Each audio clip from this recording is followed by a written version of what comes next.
Wahna mengubah arah tujuannya saat ini. Melaju ke utara. Hutan yang terletak di perbatasan distrik Jarangasi dan distrik Rimba. Adanya pergerakan sekelompok orang dari arah itu memancing rasa penasarannya, menutup kemungkinan memiliki keterkaitan dengan sekelompok bandit yang baru saja dia habisi. Benar saja.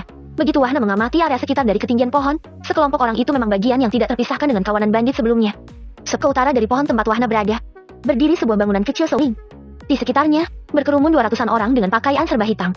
Tidak ingin berlama-lama, memadamkan bola embun berukuran besar hanya begitu saja ke arah kerumunan. Secara lokal, terangnya siang digantikan dengan kegelapan. Suasana berubah mencekam. Jeritan saling bersahutan, bergema di tengah kedalaman hutan. Wahna melesat, dan pedangnya begitu mendarat, memenggal semua bandit dengan kecepatan penuh. 5 menit. Ya, kurang dari 5 menit. Tidak ada lagi tubuh lengkap dengan kepala. Melucuti dan memusnahkan semua mayat. Wahna masuk ke satu-satunya bangunan kecil. Terlihat di ruangan. Kira-kira seukuran kotak sepatu. Begitu semua kotak dibuka, setumpuk cincin penyimpanan memenuhi ketiga kotak itu. Wah seru, ini lebih banyak daripada 10 peti harta. Kota Ritse. Hari kedua perjalanan menuju kota lembu, Wahna singgah di kota Ritse. Mengingat dirinya pernah membantai perguruan langit di kota ini, ia ingin tahu informasi dan perkembangan terbaru. Apalagi kitab Akademi Seribu Langit, kian menguat setiap kali bertemu dengan kawanan bandit. Membuat Wahna harus kaya dengan berbagai informasi. Seperti begitu memasuki kota Ritse, yang Wahna tuju pertama kali adalah sebuah restoran. Selain sebagai tempat menikmati hidangan, restoran merupakan tempat untuk mendapatkan informasi, dan tentu saja diperoleh secara gratis. Dudi, Wahna menikmati bakmi daging favoritnya dengan santai. Telinganya berkeliaran, mendengarkan setiap perbincangan. Tepat di meja Wahna, Joko, seorang pria berperawakan kurus, berkata dengan, "Sialan orang-orang perguruan langit itu! Sudah bagus mereka pergi, kenapa pula mereka kembali lagi?" Duduk semeja dengan Joko, pria berperawakan tambun, Bowo, menimpali dengan kekesalan yang sama. "Iya, baru 10 hari mereka tiba, tapi sudah membuat semuanya menjadi kacau. Sayang aku terlalu lemah. Jika tidak, aku ingin membantai mereka semua." Gerutu Joko memelankan nada suaranya. Bowo juga memelankan suaranya. "Yang dulu saja sudah cukup kuat, dan aku dengar, yang sekarang semuanya berasal dari perguruan langit tingkat pusat." Di sebelah, Wahna tersenyum di dalam hati. Bangkit dan berdiri, ia keluar dari restoran. Berjalan kaki dengan tenang, hingga pertigaan yang dipenuhi pertokoan obat dan senjata. Berbelok ke kanan, melewati komplek perguruan langit cabang kota Ritse, Wahna berhenti di tempat yang sepi. Terbesit rencana sebelum menghilang, Devideak Impera muncul di atas ketinggian pohon yang sama seperti sebelumnya, pohon besar yang terletak tepat di seberang jalan pintu gerbang perguruan langit. Wahna mengamati sebelum bertindak. Mengenakan topeng siluman, Wahna mengubah penampilannya menjadi sosok Siji Wade, seorang murid senior Akademi Surgawi. Tidak hanya penampilan wajah dan pakaian, rencana murid Akademi Surgawi juga tergantung di pinggang kiri. Dari mana Wahna memperolehnya? Cincin penyimpanan Siji Wade, salah satu benda yang berhasil dirampas dalam kompetisi di ruang dimensi, adalah jawabannya. Kembali mengamati seluruh bagian bangunan di depannya. Dengan indera spiritual, Wahna menginventarisir tingkat kekuatan dari penghuninya. Bahwa, setengah dari jumlah murid yang ada, berkekuatan tahap prajurit alam tingkat rendah dan tingkat menengah. 10 orang berada di tahap jenderal alam tingkat rendah, dan 1 orang berada di tingkat ke-8 tahap jenderal alam. Memadatkan bola embun, menambahkan racun jiwa dan elemen kegelapan, Wahna mengeluarkan pedang milik Siji Wade, melesat ke arah pintu gerbang, langsung menebas begitu mendarat. Slash! Slash!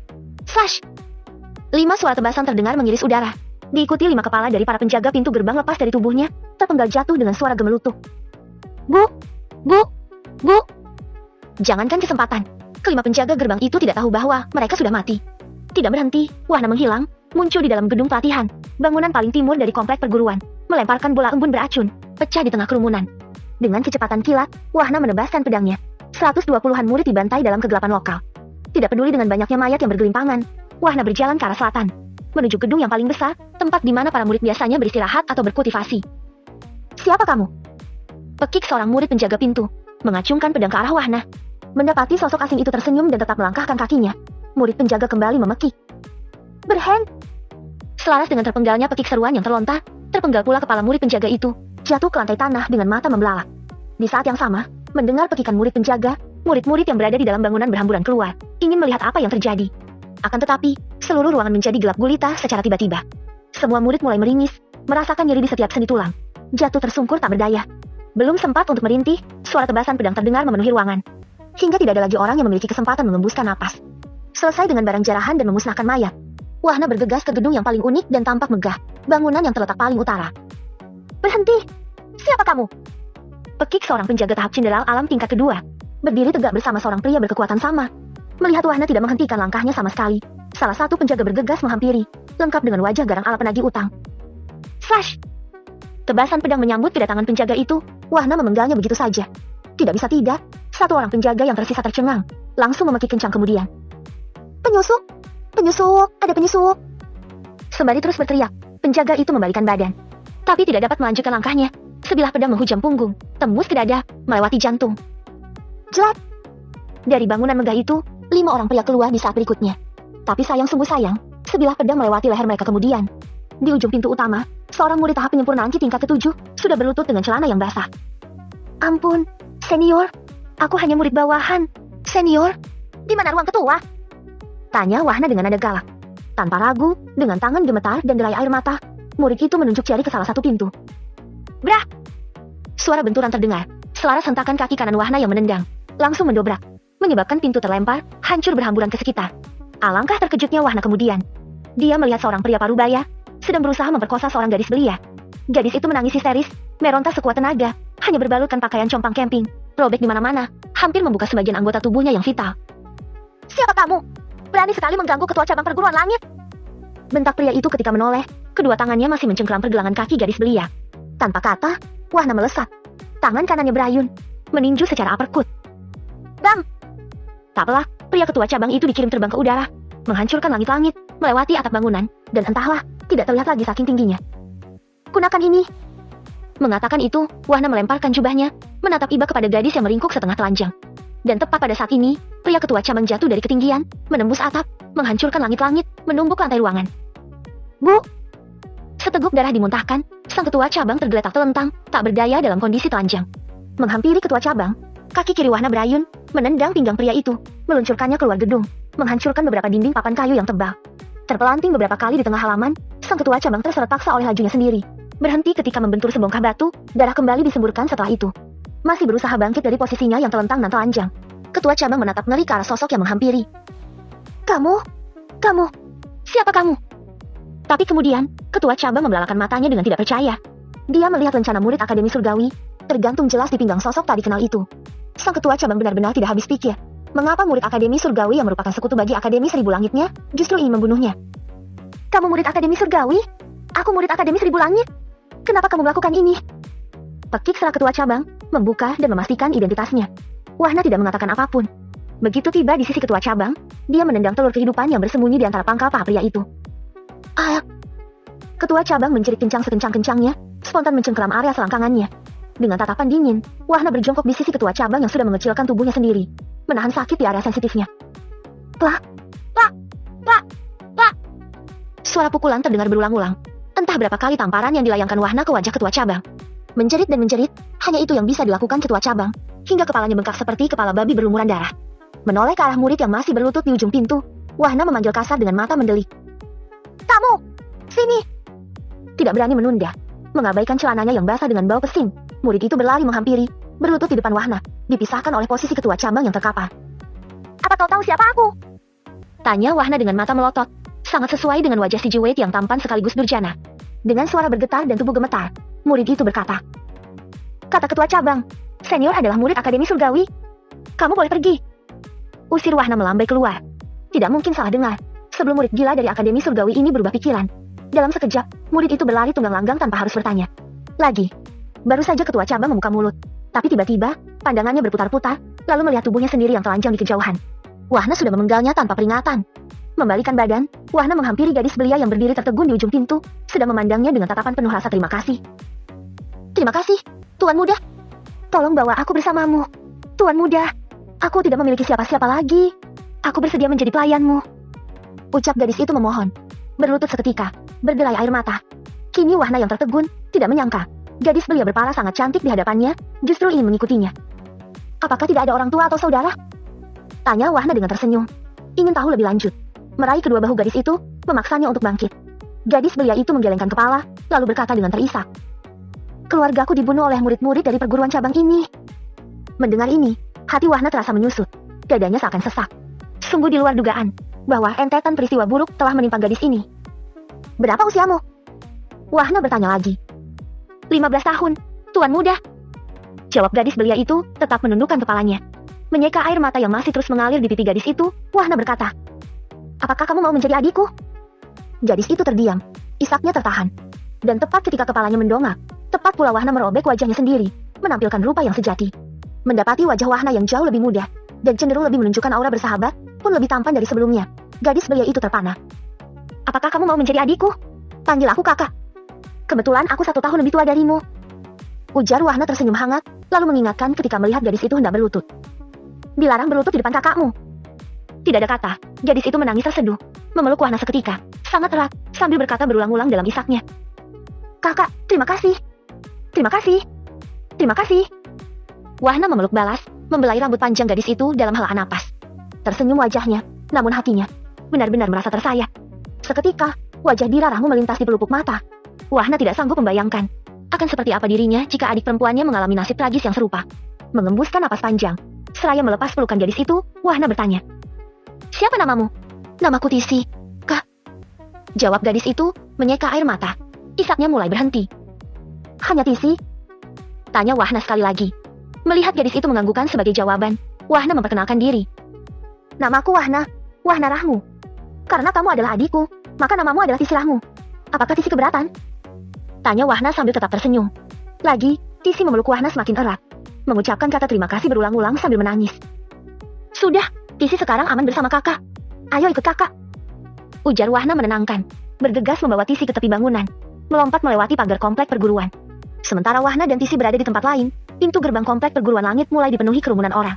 5 orang penjaga gerbang yang tergeletak dengan kepala terpenggal, masih terbaring di tempatnya dengan darah membasahi tanah. Dari sekian kerumunan orang, sempat ada yang melihat, sesosok pria dengan seragam akademi surgawi, adalah pelaku dari terbunuhnya para penjaga. Berjalan kaki di jalanan kota, masih mengenakan jubah pemberian Wahna, Tisi bertanya. Kakak, bagaimana kakak bisa berubah penampilan total seperti tadi? Itu mirip siluman yang diceritakan kakekku. Wahna tersenyum. Aku memiliki teknik yang bisa merubah penampilan, tapi aku bukan siluman. Tentu saja kakakku bukan siluman. Sahut Tisi dengan cepat. Takut Wahna salah paham atas ucapannya. Lantas menegaskan. Kata kakekku, siluman itu auranya mirip dengan aura iblis, daun telinganya sedikit runcing, dan matanya agak memanjang. Dongeng untuk anak-anak, batin Wahna. Dia tahu dengan pasti, sosok iblis yang paling menakutkan, baginya adalah manusia itu sendiri. Tiba di toko pakaian, Tisi memeluk lengan Wahna. Dia benar-benar merasa terlindungi, kembali memiliki seseorang saudara untuknya. Sedangkan keluarganya sendiri, telah habis dibantai oleh murid-murid perguruan langit. Melihat Wahna dan Tisi melewati pintu toko, seorang gadis pelayan datang menghampiri. Ada yang bisa aku bantu, Tuan Muda? Tolong bantu aku memilihkan beberapa pakaian yang bagus untuk adikku. Pinta Wahna, lantas menyerahkan 10 koin emas kepada gadis pelayan. Ini untukmu. Senyum semeringah menghiasi wajah gadis pelayan, memandang Tisi dengan ramah. Mari, Nona Muda. Aku akan mendampingi Nona Muda. Tisi tertegun sejenak, menoleh dan menatap Wahna. Melihat kakaknya itu tersenyum dan menganggukkan kepala, baru dia mengikuti langkah gadis pelayan. Sambil memilih lebih dari selusin pakaian, mencocokkannya dengan ukuran tubuh Tisi, gadis pelayan itu berkata. Nona Muda, kakak Nona Muda sangat murah hati dan perhatian pada adiknya. Nona Muda sungguh beruntung memiliki seorang kakak seperti Tuan Muda itu. Dia memang kakakku yang terbaik. Sahut Tisi menanggapi, tapi mata yang sudah berkaca-kaca, entah apa yang dipikirkannya, hanya terima kasih dan terima kasih. Di sebelah Tisi, 2 orang gadis yang kira-kira seusia dengan Tisi, juga sedang memilih pakaian yang terpajang. Creng, kenapa tidak memilih pakaian yang ini saja? Tanya Iluh, satu dari kedua gadis, menunjuk beberapa pakaian dengan harga lebih terjangkau. Melihat pakaian yang dikatakan Iluh, Koncreng menanggapi dengan nada jijik. Ih, najis. Kulitku akan gatal-gatal jika menggunakan pakaian yang murah. Kalau begitu, kita ke etalase yang di sana saja. Kulitmu pasti tetap halus dan lembut. Ajak Iluh seraya memutar matanya. Melihat Tisi yang masih berselimut coba dilayani oleh seorang pelayan toko, Koncreng memandang dari ujung ke ujung, melontarkan kata-kata sindiran. Jika miskin tidak usah pura-pura kaya. Cari saja yang murah. Daripada nanti membongkar yang mahal, tapi malah tidak membeli satu pun. Sontak, Tisi dan gadis pelayan menoleh ke sumber suara. Tapi Tisi mengabaikannya. Dia merasa gadis di sebelahnya itu tidak berbicara dengannya. Merasa Tisi acuh tak acuh dengan sindirannya, Koncreng mendengus kesal. Dan tepat pada saat ini, dia menoleh pada sebuah gaun berwarna ungu yang sangat indah. Koncreng menyentuh bahu gadis pelayan. Aku ingin melihat gaun ungu itu. Maaf, Nona Muda. Gaun ini telah dibeli oleh Nona Muda ini. Ujar gadis pelayan dengan ramah, menyatakan bahwa gaun itu telah dibeli oleh Tisi. Dia membelinya? Tanya Koncreng mantap Tisi, lantas berkata dengan tidak percaya. Apakah dia mampu membayarnya? Bukankah gaun itu seharga 20.000 koin emas? Jika kamu ingin membelinya, aku akan memilih yang lain. Ucap Tisi menanggapi perkataan Koncreng. Ah, warnanya tidak sesuai seleraku. Sahut Koncreng tiba-tiba, mengelak dan beralasan. Untuk apa aku membelinya? Warna apa yang Nona Muda suka? Tanya gadis pelayan kepada Koncreng. Siapa tahu juga membeli jenis gaun seperti yang dibeli Tisi, maka dia akan mendapatkan bonus yang lebih besar lagi. Biru muda agak kemerahan dan sedikit kehijauan. Apakah ada? Koncreng menjawab acak, agar tidak ditemukan gaun dengan warna yang disebutkannya. Tapi kemudian, gadis pelayan meraih gaun yang sedikit tersembunyi di dalam etalase, lalu menunjukkannya kepada Koncreng. Ini gaun yang sesuai dengan warna yang Nona muda sebutkan. Mata Konceng membelalak seketika, mulutnya ternganga lebar tanpa menunda. Dia hanya mengatakan warna secara sembarang, jelas tidak akan mampu membeli gaun berkualitas tinggi. Wahna yang sedari tadi memperhatikan tingkah konyol dan aneh dari Konceng, berbicara saat ini. Jika tidak ada yang membelinya, dan adikku suka, maka kita yang akan membelinya. Tapi Kak, Tisi tidak melanjutkan, Wahna langsung menyela sambil tersenyum. Tidak apa-apa. Kakak takut kulitmu akan gatal-gatal jika memakai yang murah. Jangankan pakaian, kakak saja. Kalau pakai sepatu seharga 50 koin perak, maka kaki kakak akan korengan. Ih, najis. Imbuh Wahna, sambil sedikit menirukan gerakan Konceng sebelumnya. Tisi hampir saja tertawa. Sosok penolongnya itu, sungguh seorang humoris menurutnya. Sedangkan gadis pelayan, nyaris tersedak ludahnya sendiri. Gaya Wahna yang aneh menirukan gerakan Konceng, benar-benar terlihat konyol. Ilu juga menutup mulutnya menahan tawa. Bukan cuma tingkah Wahna yang membuatnya geli, namun harga sepatu yang dikenakan Konceng, memang rata-rata seharga 50 koin perak. Konceng benar-benar merasa kesal. Bagaimana mungkin ada orang yang berani menghina dirinya? Apalagi itu dilakukan tepat di depan mata. Bahkan semua pria di kota Ritse menyanjungnya, berharap mendapatkan cintanya. Tetapi ini, seorang pemuda malah meniru gayanya, pun itu dengan kaku dan penuh ejekan. Melotot menatap Wahna dengan tajam, Konceng mengomel dengan nada tinggi dan sangat cepat. Berani sekali kamu mengejekku. Apa kamu tidak tahu bahwa aku ini adalah gadis tercantik di kota Ritse ini? Apakah kamu tahu sudah berapa banyak pria yang memohon cintaku di kota ini? Apakah kamu? Wahna menyela, memutus omelan panjang Konceng dengan ekspresi ketakutan. Tolong jangan mendekat. Aku sudah mengatakan bahwa kakiku bisa korengan jika terkena sepatu yang harganya murah. Itu akan membuatku sengsara. Jika aku mengalami masalah dengan kakiku, 120 istriku akan menjauh dariku. Semua orang yang berada di dalam toko tercengang mendengar ucapan Wahna, terutama pada kalimat terakhir. Kakak, apakah kamu memiliki 120 istri? Tanya Tisi yang penasaran. Rencananya. Jawab Wahna tersenyum canggung, menggaruk bagian belakang kepalanya sendiri. Tisi langsung tertawa lepas, dia tahu bahwa sosok penolongnya itu asal bicara. Secara tidak sadar, tindakan konyol Wahna membuat Tisi sedikit melupakan tentang semua nasib tragis yang dia alami beberapa hari terakhir. Huh! Konceng mendengus kesal, bergegas pergi ke etalase yang lain. Kita lihat, apakah sanggup bajingan itu memberi satu gaun untuk adiknya yang udik? Bisik Konceng kepada Ilu, masih tidak terima atas tindakan Wahna terhadapnya. Sambil menyeka sisa air mata akibat tertawa terlalu kencang, gadis pelayan bertanya kepada Tisi. Nona muda, pakaian mana saja yang akan dibeli? Sebelum Tisi menjawab, Wahna menyela. Semuanya. Bab ke-116. Merasa dirinya telah salah mendengar, gadis pelayan itu bertanya dengan tergagap. Sese, semua. Tuan muda. Di sebelah, Tisi tidak mengatakan apapun. Sekalipun ada keraguan, tetap saja hatinya penuh dengan rasa terima kasih. Sangat beralasan bagi Tisi untuk ragu, pakaian yang dibeli bukanlah kualitas dengan harga murah. Satu saja, harganya sudah mencapai 20 hingga 25 ribu koin emas. Dan jika semua yang diturunkan pelayan dari etalase dibeli, maka setidaknya, nilainya mencapai jutaan koin emas. Itu sangat mustahil bagi Tisi yang hidup di desa. Melihat gadis pelayan tertegun, Wahna berkata sembari mengusap perutnya. Ayo, cepat bawa ke kasir. Perutku sudah lapar. Konceng dan Ilu mendekat, bersembunyi di balik pakaian yang digantung di dekat meja kasir. Jelas mereka ingin tahu, berapa harga yang harus dibayar oleh Wahna. Apakah tindakan Konceng tidak diketahui Wahna? Tentu saja tidak. Tapi Wahna tidak mengatakan apapun, tetap fokus pada meja kasir, pura-pura tidak mengetahui, tersenyum geli di dalam hati. Tuan muda, semuanya 4.700 koin emas. Ujar petugas kasir, suaranya sedikit bergetar menyampaikan hasil perhitungannya. Wahna tidak berkata lagi, pun tidak menggunakan cincin penyimpanan, menumpuk sejumlah koin emas dengan rapi di atas meja kasir. Tidak hanya Konceng dan Ilu yang terpana, petugas kasir dan pelayan toko juga sangat terkejut. Semua di luar ekspektasi setiap orang. Sesungguhnya, beberapa napas yang lalu, tidak ada yang percaya bahwa Wahna mampu membayarnya. Jumlahnya terlalu besar menurut semua orang. Tepat di belakang Wahna, Tisi tidak bergembira. Gadis belia ini sudah tidak bisa lagi menahan air mata, menatap punggung penolongnya. Dirinya merasa bertemu sesosok dewa dalam wujud manusia. Setelah menghitung semua koin emas, petugas kasir menyerahkan sejumlah koin emas. Tuan muda, pembayaran ini lebih 500 koin emas. Wahna mengangguk, mengambil 500 koin emas dari meja kasir, lalu menyerahkannya kepada gadis pelayan.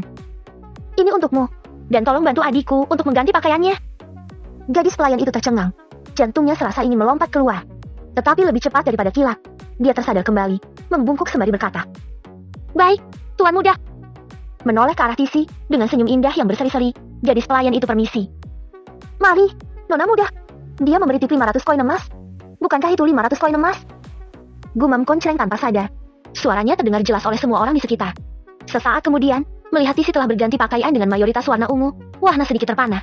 Gadis itu tampak sangat anggun. Parasnya nyaris tidak menunjukkan seorang gadis belia. Kamu cantik sekali.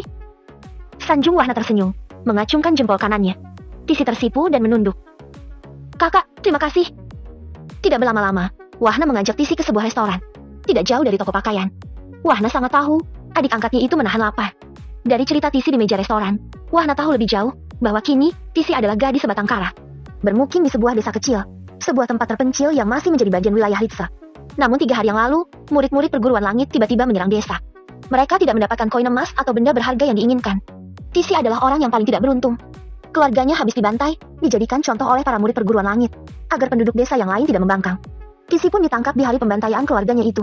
Dibawa ke komplek perguruan langit cabang kota Ritsa, dan baru tiba hari ini. Kakak, jika kakak tidak menolongku, aku tidak tahu apa yang akan terjadi padaku. Ujar Tisi mengakhiri kisah tragis yang dia alami. Menundukkan kepala dalam-dalam, berurai air mata, menangis tanpa suara. Sejujurnya, Wahna sangat marah dengan apa yang dialami Tisi. Gadis ini mungkin adalah satu dari sekian banyak gadis atau anak yang bernasib sama. Nasib menjadi korban kebrutalan murid-murid perguruan langit, yang notabene adalah bagian dari Akademi Seribu Langit. Namun demikian, semarah apapun dirinya, Wahna sadar betul, tidak mungkin bisa menyelesaikan semuanya dengan mudah. Apalagi hanya seorang diri, harus ada cara untuk menghentikan mereka. Wahna menghela napas panjang, menenangkan dirinya sendiri, lalu berkata, "Sekarang kamu bersamaku, Tisi. Rumahku ada di kota Ragane.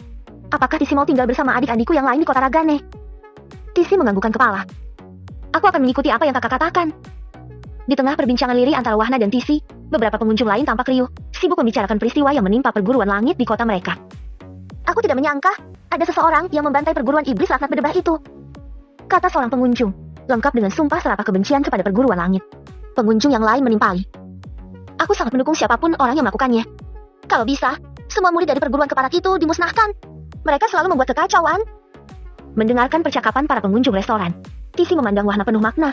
Lagi-lagi, dia sangat bersyukur bertemu dengan sosok ulas asih di hadapannya ini. "Kita akan pergi ke kota lembu terlebih dahulu. Aku harus menjemput teman-temanku di sana," ujar Wahna, lalu mengulurkan tangan dan menganggukkan kepala kepada Tisi. "Ayo."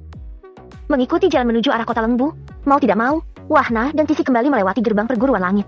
Banyak kerumunan orang tidak jauh di depan pintu gerbang. Semua bicara cenderung berbisik, bahwa seorang pemuda dengan pakaian yang mirip seragam murid Akademi Surgawi, membantai kelima penjaga gerbang. Mengabaikan kerumunan dan percakapan orang-orang, Wahna dan Tisi terus melangkah, menyusuri jalan yang lurus ke utara, arah menuju kota lembu. Tiba di tempat yang sepi, Wahna berhenti, melapisi Tisi dengan energi mental ke seluruh tubuhnya, memandang adik angkatnya itu dengan serius. "Dari sini kita akan terbang. Jika aku mengatakan untuk menutup mata, maka tutup matamu, dan jangan membukanya sebelum aku minta." Tisi menganggukkan kepala, tapi terpana seketika. Sepasang sayap berwarna hijau cerah yang sangat indah, membentang dari punggung Wahna. Meskipun heran, Tisi tetap diam, membatin, "Kakakku luar biasa." Terbang dengan kecepatan rendah untuk sesaat. Tidak lama setelah Tisi menutup mata atas permintaan Wahna, gadis ini mendengar suara kereta kuda dan riuh ramai sebuah kota. Dan alangkah terkejutnya Tisi ketika membuka mata, bahwa saat ini, dia telah sampai di pintu gerbang kota lembu. "Kakak, bukankah kita baru saja terbang sekitar 10-an menit? Kenapa kita sudah tiba?" Tanya Tisi begitu saja, masih terlihat kebingungan sambil menoleh sekeliling. Wahna tersenyum sembari mengangkat kedua alis. "Bukankah aku bisa mengeluarkan sayap?" Meski tetap kurang masuk akal menurutnya, Tisi tidak lagi bertanya. Dia diam tapi hatinya terus bertanya penasaran. Hari menjelang sore, namun suasana kota lembu tetap ramai seperti biasanya. Berhenti di pinggir jalan, Tisi tidak bisa tidak bertanya. "Kenapa kakak membeli begitu banyak manisan dan gula-gula? Untuk siapa?" Wahna tersenyum. "Di kediaman temanku, ada rumah asuh yang menampung anak-anak kurang beruntung. Ini hanya oleh-oleh kecil untuk mereka. Teman kakak orang yang baik," ucap Tisi menanggapi positif. Tepat di depan pintu gerbang kediaman keluarga Lucas, para penjaga langsung mengenali wajah Wahna, terutama para penjaga dari prajurit kota yang sedang bertugas di hari itu. "Tuan muda, selamat datang kembali," sapa para penjaga dengan hormat.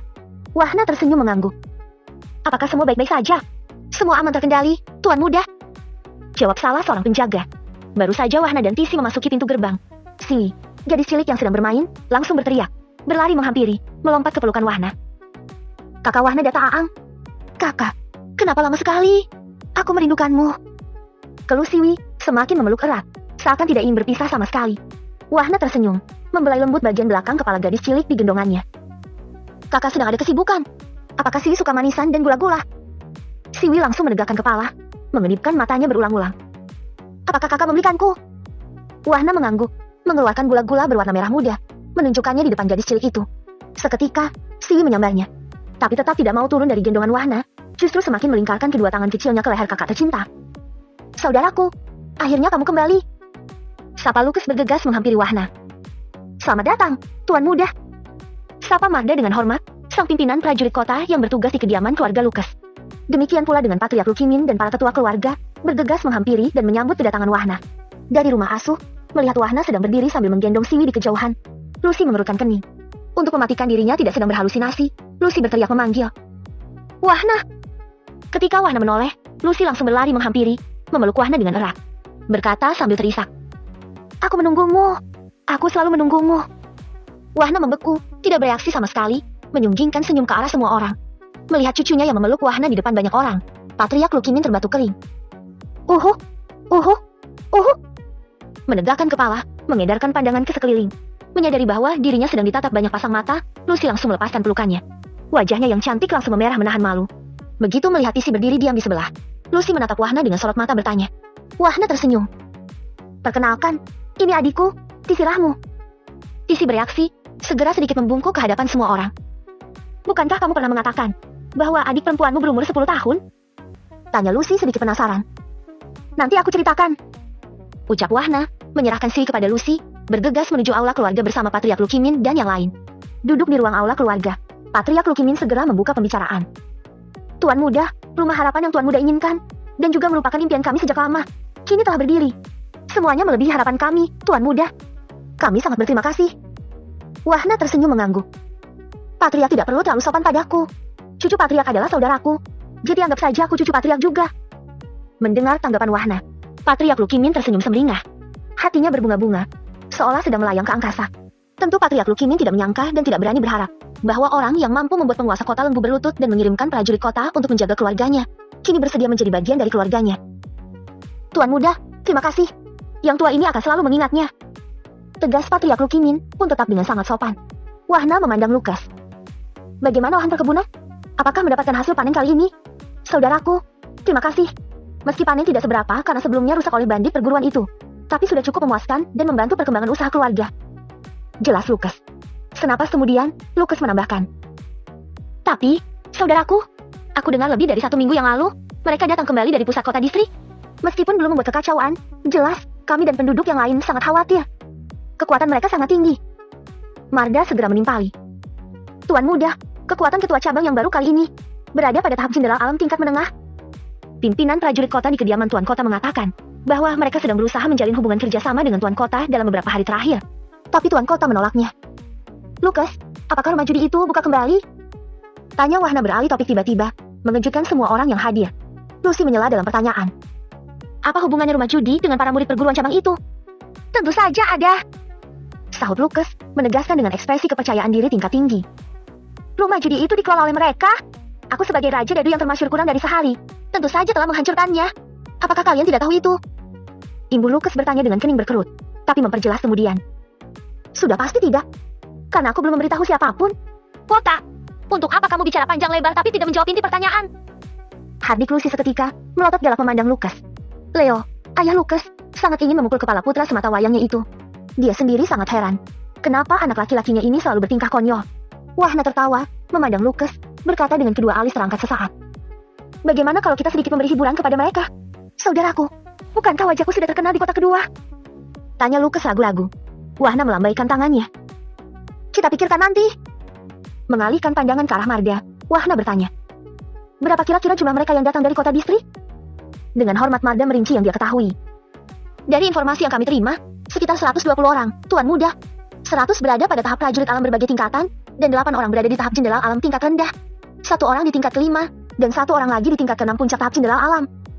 Setelah berbincang banyak hal, Wahna, Tisi, dan keluarga Lukas yang lain bergegas menuju halaman rumah harapan, di mana anak-anak telah berdiri menunggu kehadiran Wahna.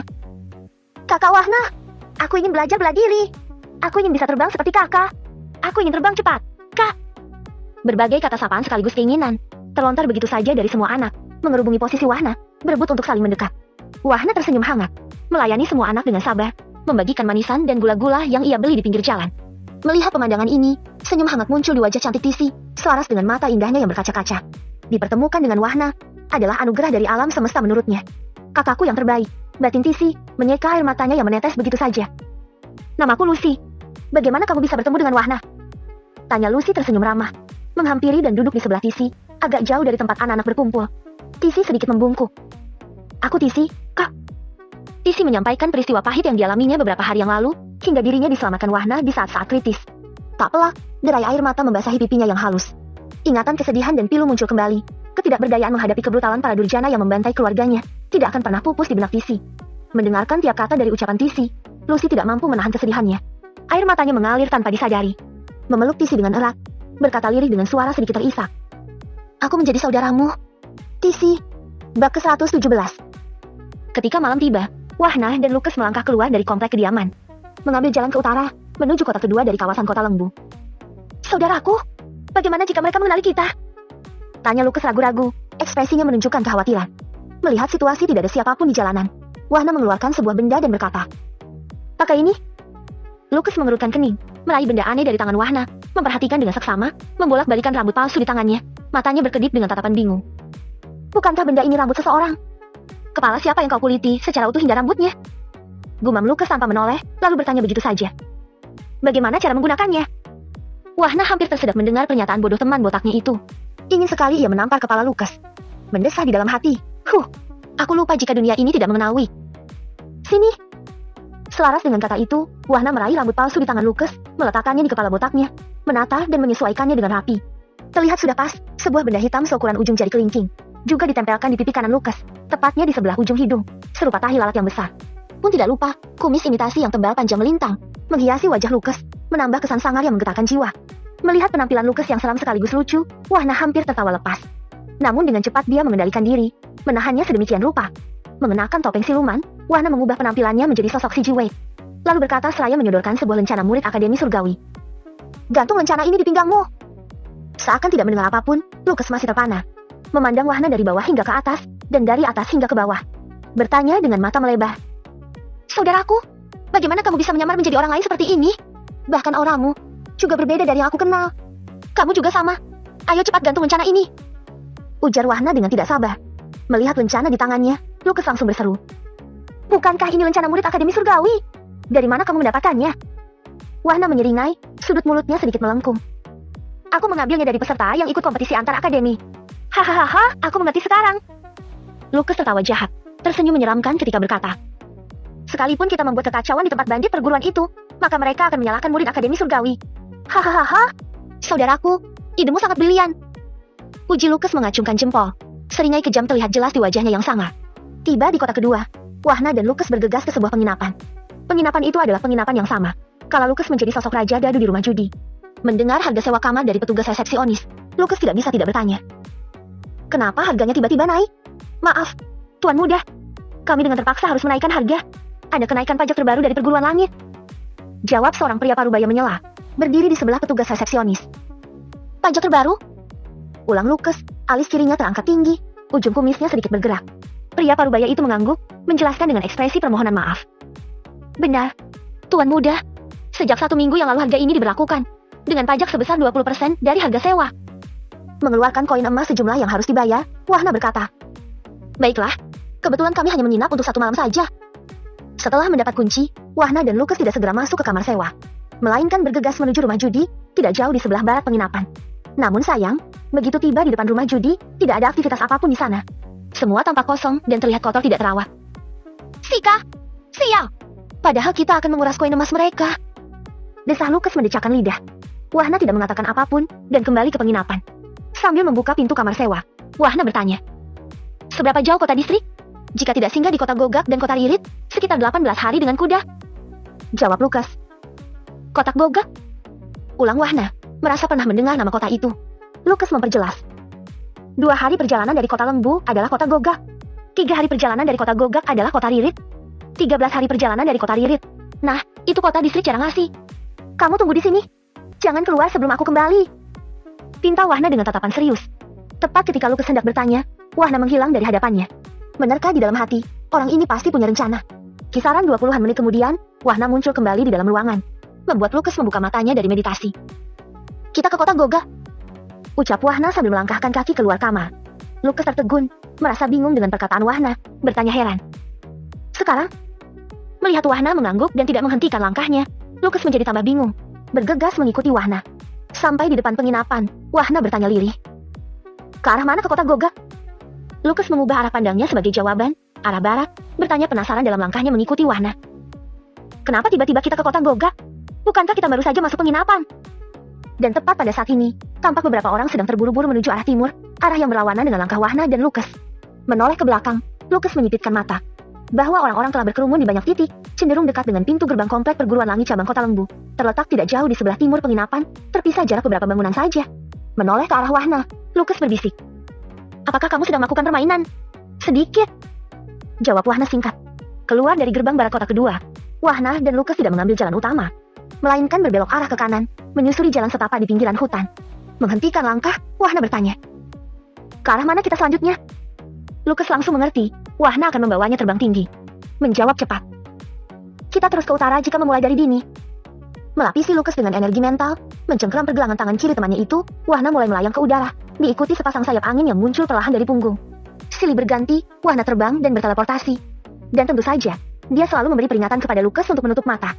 Jika tidak, teman botaknya itu akan muntah-muntah tanpa akhir.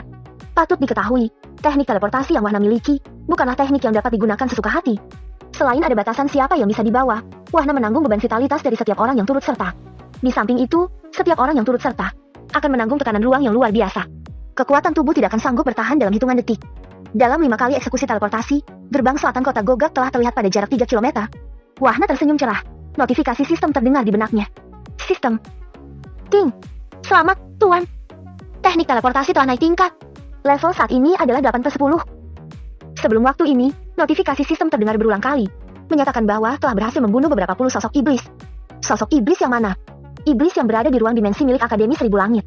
Lebih tepatnya sosok iblis yang keluar dari formasi array penerima transmisi. Sambil mendarat perlahan, Wahna berkata, "Buka matamu."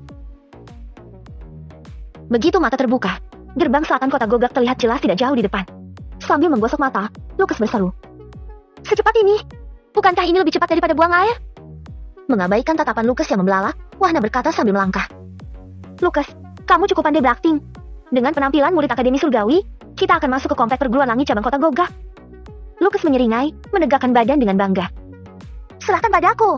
Mari kita berpesta dengan judul Kekacauan." Hahaha. Wahna tertawa kecil, menggelengkan kepala melihat tingkat konyol sahabatnya itu. Kota Gogak. Dibandingkan kota Lembu, kota Gogak cenderung lebih ramai. Para pedagang kecil yang berada di kedua sisi jalan, bahkan hampir terlihat ada di sepanjang jalan utama. "Kita minum teh di sana. Siapa tahu ada informasi yang bisa kita dapat." Ajak Wahna menunjuk jari ke arah tertentu di tepi jalan. Lukas langsung usul. "Aku punya seorang teman, orang tuanya menjual teh di sisi jalan ini." Jalanan utama lurus memanjang ke utara, tidak sampai 2 km berjalan kaki. Wahna dan Lukas berhenti di pinggir jalan sisi kiri. Sebuah gerobak kecil, serupa dengan gerobak kacang rebus di bumi, tampak penuh pengunjung, terlihat duduk di sisi kanan dan kirinya. "Paman, apakah paman masih mengingatku?" Sapa Lukas kepada pria parubaya penjual teh. Pria itu menegakkan kepala, mengerutkan kening, memandang Lukas agak lama, lantas menggeleng pelan berulang. Merasa diri baru pertama kali melihat sosok Lukas. Dengan sopan pria parubaya itu berkata, "Maaf, Tuan.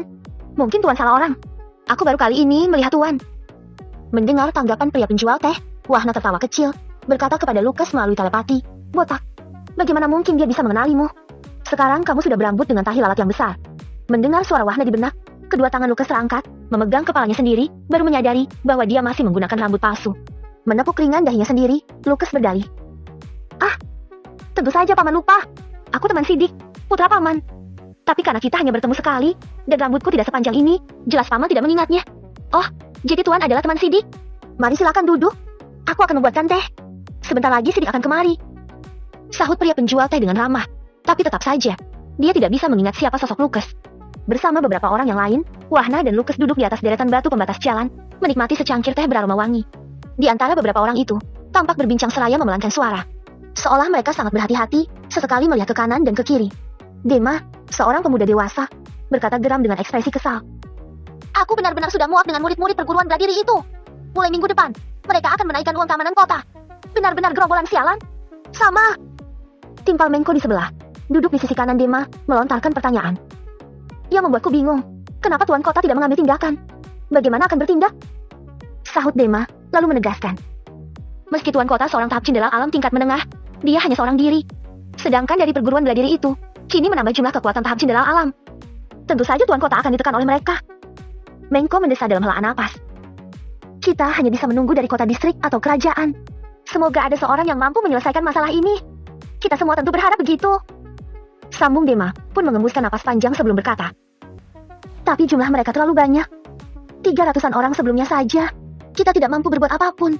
Apalagi sekarang, mereka bertambah 100 orang tahap prajurit alam dan tahap jenderal alam. Lucas menoleh dan berbisik. Kapan kita memainkan judul ciptaanku? Sekarang? Sahut Wahna, bangkit dari duduknya. Paman, ini untuk tehnya. Mengatakan itu, Lucas meletakkan 1 koin emas di atas gerobak.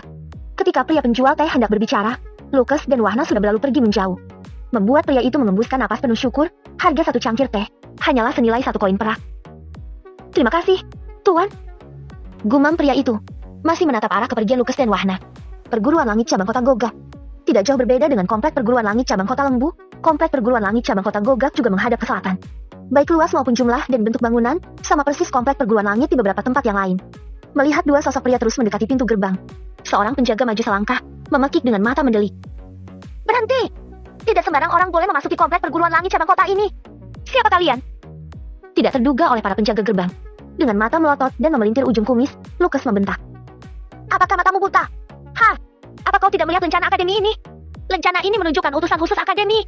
Apa kalian ingin dipenggal oleh ketua cabang? Wahna tetap diam di belakang Lucas, batinnya menahan tawa yang teramat sangat. Cara Lucas memerankan karakter kesombongan, sungguh luar biasa menurutnya. Penjaga gerbang itu tertegun sejenak. Dan tidak dipungkiri, hatinya merasa sedikit gentar. Dia pernah melihat lencana Akademi Seribu Langit, tapi tidak dengan lencana yang ditunjukkan Lucas. Tepat ketika penjaga itu hendak mengatakan sesuatu, pimpinan penjaga datang menghampiri, membungkuk dengan hormat, sangat mengenali lencana yang ditunjukkan Lucas. Itu adalah lencana murid elit Akademi Surgawi. Maafkan kami, senior. Kami tidak tahu jika senior adalah murid elit Akademi Surgawi. Sapa pimpinan penjaga menyampaikan alasan. Huh! Dengus Lucas mendelik lebih lebar, berkata dengan nada tegas sekaligus kasar. Aku ingin bertemu ketua cabang. Ada pesan khusus untuknya. Saking khususnya, seekor nyamuk seperti kalian dilarang mendekat apalagi mendengar. Jika tidak, imbuh Lucas, seraya membuat gerakan tangan memotong leher, dan tetap mendelik. Hampir saja Wahna tertawa lepas. Melihat Lucas membuat gerakan tangan menggorok leher, nyaris membuatnya kehilangan kendali terhadap diri sendiri. Seram, tegas, sombong, angkuh, dan terlihat sangat kuat, menjadi perpaduan yang sangat pas dengan penampilan Lucas saat ini. Baik, senior. Maafkan kami, senior. Mari ikuti aku ke ruang aula ketua cabang. Sahut pimpinan penjaga itu tergagap, melihat ekspresi seram dan ketegasan Lucas. Dia sedikit gemetar dengan hati yang mulai gentar. Masuk ke ruang aula, terlihat seorang pria parubaya sudah berdiri dengan hormat di sudut meja.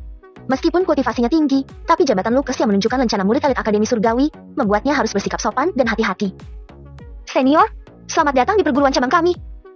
Sapa ketua cabang dengan hormat, membungkuk ke arah Lucas.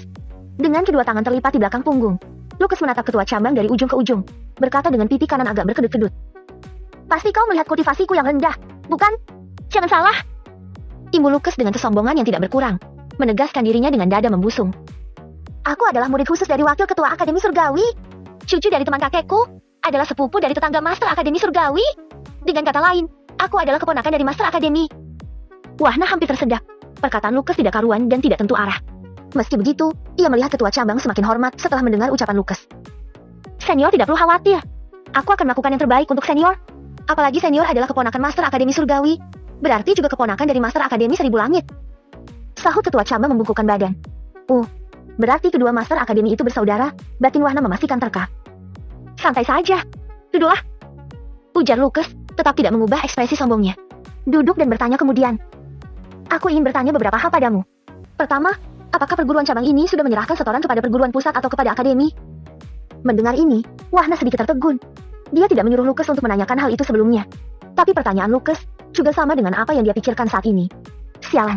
Botak ini ternyata teliti juga dengan urusan harta, batin Wahna. Tersenyum senang dengan pola pikir temannya itu. Tanpa ragu ketua cabang menjawab. 1 minggu lagi kami akan menyerahkannya ke perguruan pusat, senior. Karena aturan terbaru yang kami terapkan, baru dimulai 3 hari ke depan. Jadi, kami ingin menambah jumlah setoran sesuai perintah dari akademi. Bagus. Aku akan melaporkannya kepada tetua yang menangani ini di akademimu. Kamu akan mendapatkan hadiah yang besar. Bagus. Puji Lucas, mengangguk kecil berkali-kali sambil menunjukkan jempol tangannya. Ketua cabang tersenyum gembira, berdiri dengan segera, membungkukkan badan seketika. Terima kasih, senior. Sikah, itu mudah. Lucas melambai ringan dan mendecakkan lidah, lantas bertanya. Bagaimana dengan kekuatan yang ada di perguruan cabang ini? Ketua cabang menjawab dengan jujur dan merinci. 200 orang murid tahap penyempurnaan roh tingkat tinggi, 100 murid tahap prajurit alam, 20 tahap jenderal alam tingkat rendah dan 5 orang tingkat menengah. Sedangkan aku sendiri, berada pada tahap jenderal alam tingkat ke-7. Apakah senior ingin aku memanggil mereka? Tanya ketua cabang menawarkan diri. Mendengar komposisi kekuatan itu, Lucas sedikit berdebar. Sungguh dia tidak menyangka, kekuatan perguruan bela diri yang sedang dia permainkan saat ini bisa menghancurkan seluruh kota Gogak.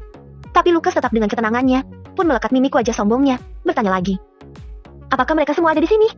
Hanya ada 5 orang yang bertugas di luar, senior. Mereka mengambil setoran uang keamanan. Jawab ketua cabang. Dengan jantung yang kian berdebar kencang, Lucas berkata. Baiklah, kumpulkan mereka semua di aula latihan. Aku akan menyampaikan sesuatu, dan juga memberi mereka sedikit hadiah sebagai tanda terima kasih, termasuk untukmu. Sebelum ada yang mendahului, Wahna dan Lucas bergegas menuju aula latihan. Lucas berbisik dengan kekhawatiran di wajahnya. Saudaraku, apakah kamu yakin? Kekuatan mereka benar-benar mengerikan. Santai saja, sahut Wahna dengan tenang, lantas menyindir. Apakah kamu tidak tahu bahwa aku bukan keponakan tetanggaku? Lucas tertegun dan tidak habis pikir, Wahna masih tampak tenang, bahkan masih sempat meledeknya. Sudah sedari tadi, dia merasa takut akan permainan yang dilakukannya. Tapi Wahna masih mampu tersenyum ke arahnya. Sampai di aula pelatihan, Wahna mengeluarkan beberapa bola embun transparan seukuran bola tenis, diletakkan di seluruh bagian langit-langit ruangan. Melihat gerakan tangan Wahna, Lucas mengerutkan kening, bingung dan penuh tanda tanya. Tidak melihat sesuatu atau merasakan apapun dari gerakan itu. Bab ke-118. Tidak lama berselang, semua murid dari berbagai tingkatan kultivasi berkumpul di aula pelatihan. Mereka datang dengan tertib dan tersenyum bahagia. Mendapat hadiah adalah sesuatu yang tidak terduga. Ratusan murid-murid itu berbaris rapi, berdiri seragam dengan sikap istirahat di tempat, menghadap ke satu arah, serupa barisan calon tentara yang siap menjalankan uji coba.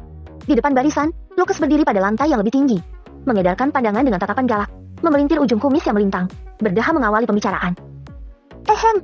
Mungkin kalian semua sudah mendapat kabar dari ketua cabang. Mengapa aku ingin kalian berkumpul di sini? Pertama, aku akan memberi kalian masing-masing 50 koin emas bagi murid yang berada di tahap penyempurnaan roh, 100 koin emas untuk tahap prajurit alam, dan 200 koin emas untuk tahap jenderal alam.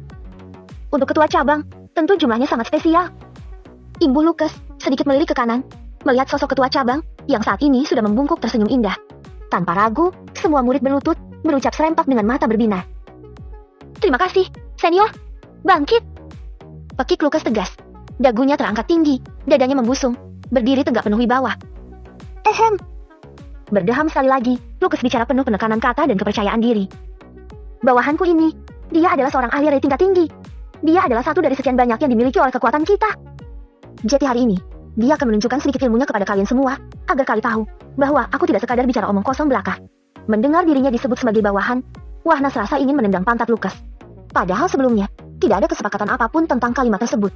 Tetapi tidak dapat dipungkiri, Wahna benar-benar kagum dengan akting Lucas. Sangat cocok untuk melakukan strategi menipu musuh. Wahna melangkah maju, berdiri di sebelah Lucas, membuat gerakan jari yang rumit, membentuk sebuah formasi ray. Di bawah tatapan kagum semua orang, seberkas cahaya biru keunguan melompat dari ujung jari, berhenti di ketinggian langit-langit ruangan, tepat di tengah-tengah, menyebar kemudian, melapisi setiap dinding aula pelatihan. Seluruh lapisan cahaya yang menyelimuti ruangan, bersinar cemerlang untuk sesaat. Dan begitu cahaya itu menghilang, ketua cabang dan semua orang kebingungan, tidak lagi melihat keberadaan Wahna dan Lucas. Menoleh ke kiri dan ke kanan, hingga ke seluruh bagian ruangan, kedua murid elit Akademi Surgawi itu benar-benar lenyap dari tempatnya. Tapi tiba-tiba, semua orang mulai mengeluh, sesuatu yang tidak biasa sedang terjadi pada diri mereka. Kenapa kepalaku sakit? Aduh, tulangku nyeri tulangku. Aduh, kepalaku. Setiap keluhan itu berubah, digantikan dengan jeritan tragis setiap orang. Merasakan sakit yang luar biasa, jatuh tersungkur di lantai aula. Ada yang tidak mampu bergerak seketika, ada pula yang masih berguling-guling menjerit tidak karuan. Tidak terkecuali dengan ketua cabang, sudah memuntahkan darah berwarna hitam dan berulang-ulang. Ini jebakan! Ini benar-benar jebakan! Keparat! Kalian keparat! Pekik ketua cabang, mengutuk dalam jeritan. Sekencang apapun jeritan semua orang, tidak akan ada yang mendengar. Formasi array yang dirilis oleh Wahna adalah formasi array kedap suara. Dan di saat yang sama, ketika formasi array itu terbentuk, beberapa bola embun yang diletakkan di langit-langit ruangan sebelumnya pecah, menghujani seluruh orang di bawahnya. Di samping itu, sebagai tindakan pencegahan yang bersifat krusial, Wahna telah melapisi tubuh Lucas dengan energi mental yang tebal. Saking tebalnya, dahi Wahna sampai berkeringat. Dampak racun jiwa pada bola embun tidak bisa dipandang sebelah mata. Muncul dari balik pintu, Lucas dan Wahna berjalan santai, kembali ke tengah ruangan, yang saat ini dipenuhi orang-orang bergelimpangan. Lucas tersenyum penuh kemenangan, berkata dengan nada mengejek. Kalian dari Akademi Seribu Langit, selalu bertindak arogan kepada kami murid-murid Akademi Surgawi. Apakah kalian ingin koin emas? Hahaha. Tidak bisa tidak, ketua cabang bertanya dengan lemah.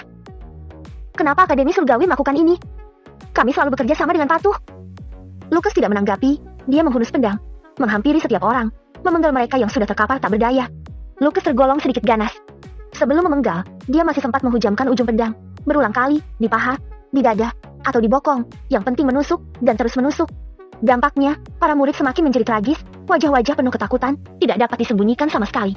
Melihat ini, Wahna sempat tertegun, botak ini kejam juga. Setelah membantai dan melucuti cincin penyimpanan, Wahna dan Lukas menuju kediaman sang ketua cabang.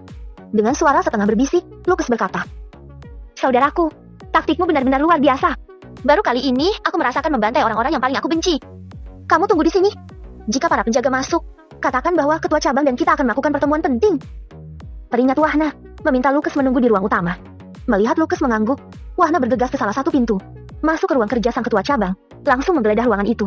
Sama seperti di kota Lembu maupun di kota Ritse, formasi array terpasang di bawah meja, melindungi sebuah palka di lantai ruangan, menyamarkan keberadaan ruang bawah tanah. Melihat tumpukan peti kayu penuh dengan 5 triliun koin emas lebih, dan masih banyak lagi benda berharga lainnya, Wahna mengutuk di dalam hati, memang orang-orang brengsek. Hasil memeras hingga sebanyak ini, sudah pasti Wahna sangat geram. Harta yang berlimpah itu, adalah hasil pemerasan yang dilakukan selama lebih dari 4 tahun. Keringat siapa yang diperas? Siapa yang menikmati keringat itu? Untuk apa setiap tetes keringat itu? Wahna sudah menyimpan jawabannya. Tidak lagi membuang waktu, meredam pikiran marahnya, Wahna bergegas, memindahkan semua harta itu ke ruang penyimpanan sistem. Begitu Wahna dan Lukas keluar dari pintu kediaman ketua cabang, 5 orang murid yang dikatakan ketua cabang sebelumnya, datang dengan senyum cerah di wajah. Wahna tidak lagi ingin bermain, dia langsung melesat, memenggal kelimanya dengan cepat. Bahkan mereka tidak sempat untuk melihat, kenapa sang kepala tiba-tiba minggat. Menyaksikan peristiwa pemenggalan di depan mata, satu orang penjaga gerbang langsung tercengang. Menunjuk jari ke arah Wahna, ekspresinya ketakutan, tapi tidak sedikit pun mengeluarkan suara. Mendapati seorang teman tanpa ketakutan, penjaga gerbang yang lain segera bereaksi. Mengalihkan pandangan, tertuju ke arah jari yang menunjuk ke mata. Tapi belum sempat mengatakan apapun, kepala mereka sudah terlepas dari badan. Hanya satu orang yang tersisa, langsung jatuh berlutut seketika. "Kamu boleh pergi!" usir Wahna melambai keluar. Mendengar ini, pria penjaga itu segera bangkit dan berdiri, tidak lagi menoleh ke belakang, berlari kencang, masa bodoh dengan celananya yang basah berbau pesing. Sementara itu, orang-orang yang berada di jalanan, dan tepat di depan pintu gerbang komplek perguruan cabang, membeku di tempat, terpana menatap Wahna dan Lukas, memandang heran, kagum, sekaligus tidak percaya. Mengabaikan tatapan semua pasang mata, Wahna dan Lukas melangkah tenang, menuju pintu gerbang utara kota Goga. Siapa dia? Bagaimana dia bisa membantai para penjaga itu dengan mudah? Gumam seorang pria, salah satu dari sekian banyak pejalan kaki, mengerjakan matanya, berusaha bangun jika dirinya merasa bermimpi saat ini. Dengan santai mereka membunuh para penjaga itu. Kenapa tidak ada murid yang membantu? Sepertinya sangat sepi. Ayo kita lihat ke dalam. 1 jam kemudian, komplek perguruan langit cabang kota Ririt juga mengalami hal serupa dengan perguruan langit cabang kota Goga. Yang membedakan, nilai harta yang ditemukan Wahna. Dari komplek perguruan langit cabang kota Ririt, Wahna memindahkan 8 triliun lebih koin emas, jutaan batu roh, hingga tanaman obat berkualitas sangat rendah. Dengan kata lain, misi murid-murid perguruan langit adalah membersihkan seluruh sumber daya yang ada. Lebih kejam dari sekumpulan penjajah. Muncul di tempat yang sepi, sambil melepas topeng siluman dari wajahnya, Wahna berkata kepada Lukas, "Buka rambut palsu dan kumismu. Jangan lupa dengan tahi lalat di pipimu juga. Saudaraku, ini cincin penyimpanan mereka." Ujar Lukas, menyerahkan setumpuk cincin penyimpanan di kedua tangannya. Wahna melambai ringan. "Nanti saja. Kita periksa di penginapan. Saudaraku, ini benar-benar menyenangkan. Kita berhasil membasmi 3 cabang perguruan langit sekaligus." Lukas berseru gembira, mengembuskan napas panjang, memandang bintang-bintang yang bertebaran di angkasa, bergumam lirih. Semua orang pasti bersuka cita. Mereka tidak lagi merasa tertekan atau ketakutan. Wahna tersenyum hangat mendengarnya. Kebahagiaan di wajah Lukas saat ini, bukan untuk dirinya sendiri, tapi lebih kepada banyak orang. Bagi Wahna, satu dari jutaan orang yang seperti Lukas. Acap kali, setiap orang cenderung memikirkan diri sendiri, tidak peduli dengan situasi dan kondisi yang dialami oleh orang lain. Di dalam hati, Wahna menaruh hormat kepada teman berkepala botak itu. "Suatu hari, kita akan berkunjung lagi ke kota ini. Ayo, kita kembali." Mengatakan itu, Wahna memegang lengan Lukas, menghilang begitu si botak menutup mata.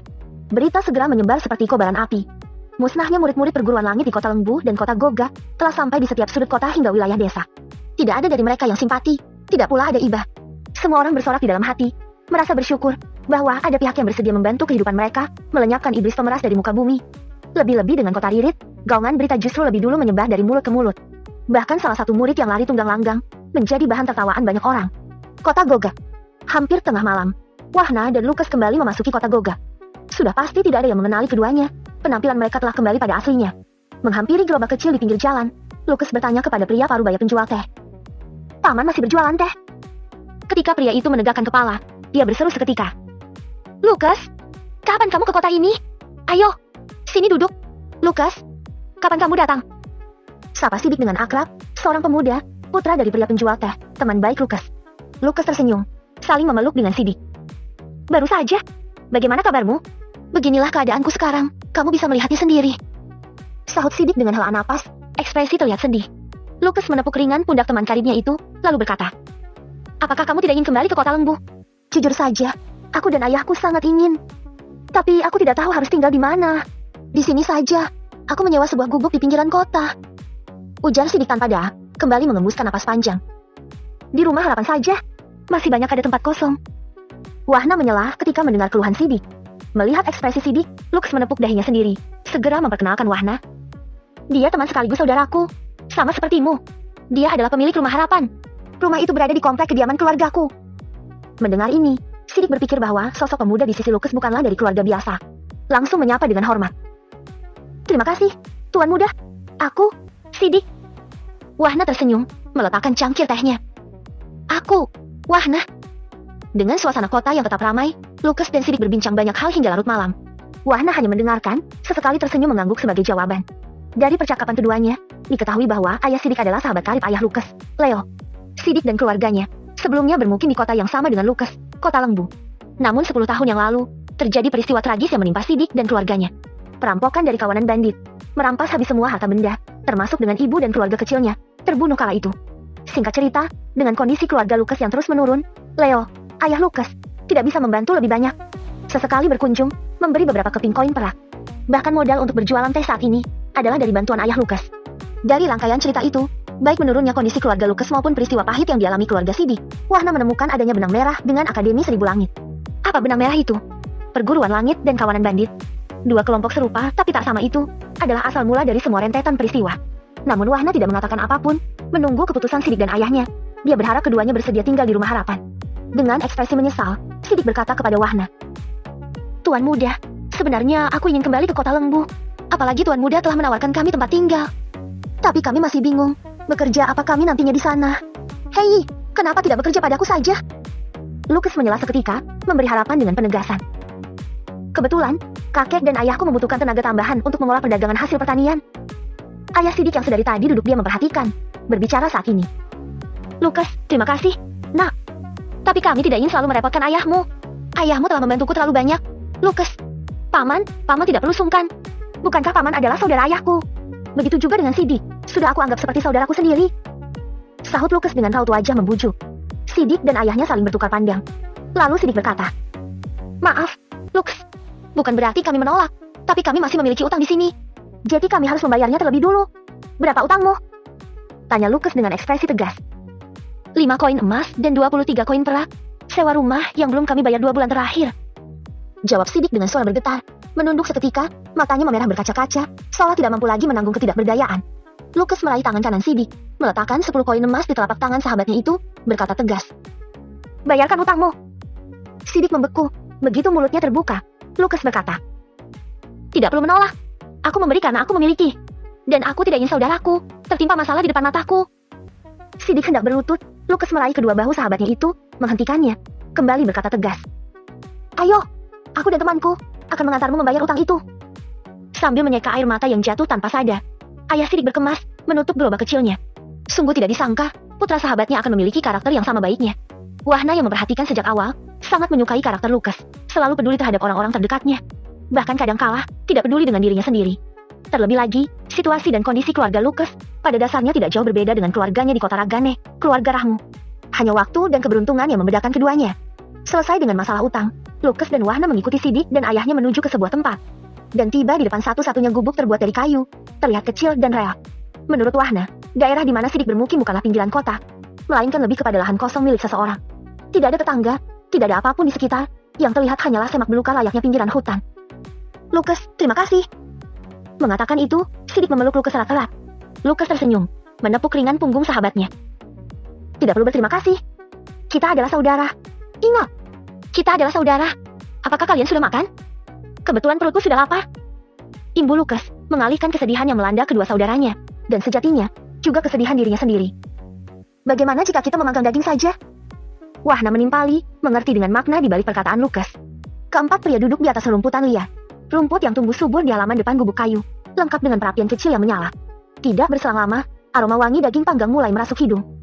Lucas langsung berseru begitu mencicipi. "Saudaraku, daging apa ini? Energinya luar biasa." Dan tepat pada saat ini, fluktuasi energi mulai berputar di sekeliling tubuh Lucas. Wahna tersenyum. Sahabat berkepala botak itu akan menerobos ke tingkat ke-7 tahap penyempurnaan Ki. Sidik sudah lama tidak berkultivasi, tapi tiba-tiba, dia juga mendapati adanya aliran energi, sedikit demi sedikit masuk ke tubuhnya, semakin lama terasa semakin cepat. Bam! Suara ledakan teredam terdengar dari tubuh Lukas, diikuti 2 ledakan teredam dari tubuh Sidik. Bam! Bam! Sidik seorang tahap transformasi tingkat ke-6 pada awalnya, kini dia berada di tingkat ke-8. Membuat ayah Sidik terkejut. Kamu juga menerobos! Tepat ketika suara itu jatuh, ayah Sidik merasakan energi mengalir deras di seluruh pembuluh darah, meledak dengan suara teredam di saat berikutnya. Bam! Resmi sudah, ayah Sidik menjadi eksistensi tahap penyempurnaan roh tingkat kedua. Wahna tersenyum, tetap menikmati daging panggang monster semut hitam, yang memang sangat kaya kandungan energi mental maupun energi alam. Saudaraku, apakah daging panggang ini? Lukas berkata sambil menatap daging yang masih dipanggang di perapian. Wahna tersenyum mengangguk sebagai jawaban. Melihat anggukan Wahna, ayah Sidik berdiri, membungkuk kemudian.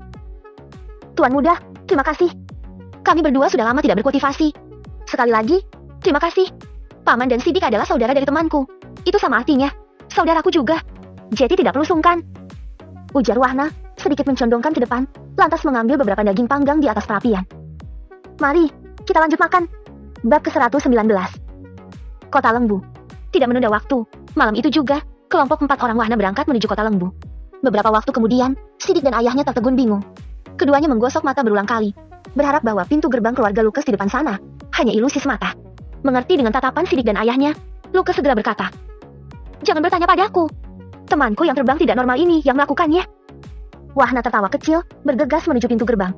Melihat kehadiran sosok yang sangat dikenalnya di pintu gerbang, Leo yang baru keluar dari ruang aula, langsung menghampiri, menyapa dengan ekspresi terkejut. Suri, ayah Sidik, tersenyum mengangguk, membalas pelukan sahabatnya itu. Tanpa bertanya lagi, Leo berkata, "Kita ke ruang aula. Ayah, lihat siapa yang datang." Peki kecil Leo begitu tiba di ujung pintu ruang aula. Menoleh, Patriark Lukimin terkejut. "Suri, ayo duduk." Melihat Wahna dan Lukas masuk ke ruang aula di saat berikutnya, Patriark Lukimin dan Leo langsung berdiri, menyapa serempak. "Tuan muda." Wahna tersenyum, melambai ringan. "Kakek, tidak perlu terlalu sungkan denganku. Anggap saja aku cucumu. Lebih enak didengar." Patriark Lukimin tersenyum canggung, tapi hatinya semakin berbunga-bunga. "Baiklah, mari duduk bersama kami." Lukas segera menyampaikan bagaimana Sidik dan ayahnya bisa datang bersamanya. Ketika Lukas mengatakan bahwa Suri dan Sidik bisa bekerja di keluarganya, Patriark Lukimin dan Leo langsung menolak serentak. "Tidak, Suri adalah keluarga kita juga. Sidik adalah cucuku juga. Ini bukan tentang balas budi. Tapi memang begitu seharusnya. Kita harus saling membantu." Tegas Patriark Lukimin, nada suaranya sedikit tinggi. "Balas budi? Maksud kakek?" Tanya Lukas penasaran. Patriark Lukimin mengembuskan napas panjang, terkenang masa lalu yang menyedihkan baginya. Berkata lirih, "Dulu, ketika kamu masih balita, keluarga Suri yang membantu kakek keluar dari masalah pelik. Tidak lama kemudian, Suri juga yang menyelamatkan ayahmu.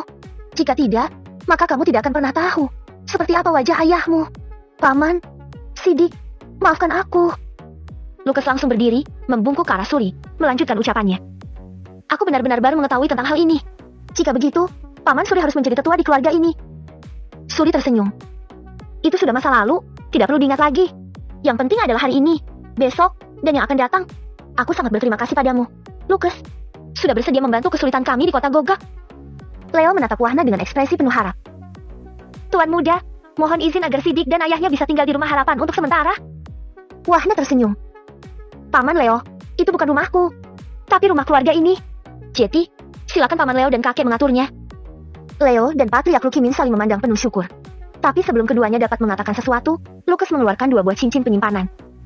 "Paman, Sidik, ini untuk kalian berdua agar mudah membawa barang. Jangan berterima kasih padaku. Saudaraku yang memberikannya." Ujar Lukas, menyodorkan 2 cincin penyimpanan di atas meja. Begitu Sidik dan Suri melihat isi cincin penyimpanan masing-masing, keduanya menatap Wahna seketika. 5.000 koin emas dan beberapa butir pil terkait kultivasi tersimpan apik di dalamnya. Ketika 2 orang baik itu hendak berdiri, Wahna menghentikan, berkata dengan serius, "Dilarang berlutut di hadapanku. Hanya itu yang aku minta kepada paman, dan juga kepada saudara baruku." "Tuan muda, terima kasih." Ucap Sidik menundukkan kepala. Akademi Buana Raya. Setelah kompetisi berakhir, semua murid Akademi Buana Raya sangat gembira. Dengan sambutan meriah, mereka bersiap menunggu kedatangan para peserta kompetisi. Namun di balik kegembiraan itu, Miss Di, Yuli, dan beberapa murid pelataran luar yang lain mengalami peristiwa yang sangat aneh terjadi pada diri mereka tanpa terduga. Tubuh para murid itu tiba-tiba melemah. Kondisi energi spiritual kacau balau. Pondasi kultivasi menjadi tidak stabil. Bahkan pada saat-saat tertentu, Mereka tidak mampu bangun dari tempat tidur. Tidak hanya murid dari pelataran luar, Bagus, adik laki-laki Dayu, juga mengalami hal yang serupa. Membuat para tetua kebingungan. Peristiwa yang terjadi di akademi tidak menemukan jawaban dan titik terang. Baik para murid yang fokus dalam ilmu pengobatan, maupun murid-murid yang menekuni alkimia, juga tidak dapat mendeteksi apa sejatinya yang menyebabkan pelemahan energi dan kekuatan tubuh itu.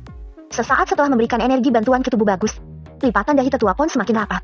Dia tidak mendeteksi adanya penyakit atau racun apapun, tapi aliran energi di tubuh Bagus terus melambat. Apa sebenarnya yang terjadi? Gumam tetua Pon kebingungan. Di pelataran yang lain, para tetua yang membantu mengalirkan energi ke tubuh murid-murid yang melemah juga mengalami kebingungan yang sama seperti tetua Pon. Setelah menempuh perjalanan selama lebih dari 1 minggu, tepatnya di pagi hari, rombongan peserta yang mengikuti kompetisi antar akademi mendarat di depan pintu gerbang utama Akademi Buana Raya. Master Akademi, para tetua, turut hadir bersama murid-murid, menyambut kedatangan dan kemenangan total kompetisi. Tapi sorak-sorai tidak sesemarak seharusnya. Seperti ada yang tertahan di hati setiap orang, terutama pada diri Master Akademi dan para tetua. Selamat datang murid-muridku. Kalian semua membawa kehormatan besar bagi Akademi Buana Raya kita. Sambut Master Akademi dengan tersenyum gembira. Ketiga tetua pendamping dan ke-15 murid peserta kompetisi langsung membungkuk dengan hormat.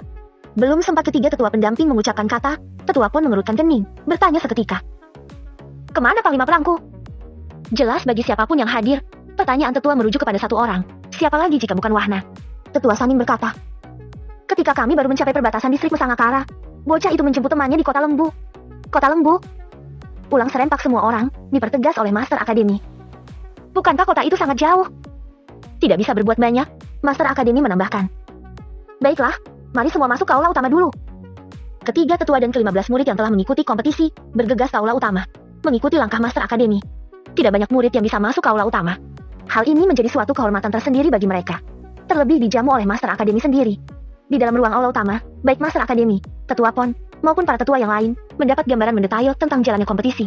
Dari apa yang disampaikan ke-15 murid, Master Akademi dan para tetua yang hadir dapat mengetahui bahwa Wahna adalah sosok intelektual yang telah mengatur strategi, mematahkan rencana Akademi Seribu Langit bersama sekutunya. Bahkan bukan hanya mematahkan, tapi juga nyaris menghancurkan. Mendengar segala trik yang dilakukan Wahna di dalam ruang dimensi, Master Akademi dan tetua Pon tampak tersenyum kagum. Di balik kemenangan besar ini, kita juga mengalami hal aneh di Akademi. Ujar Master Akademi sambil menghela napas. Tetua Pon menimpali.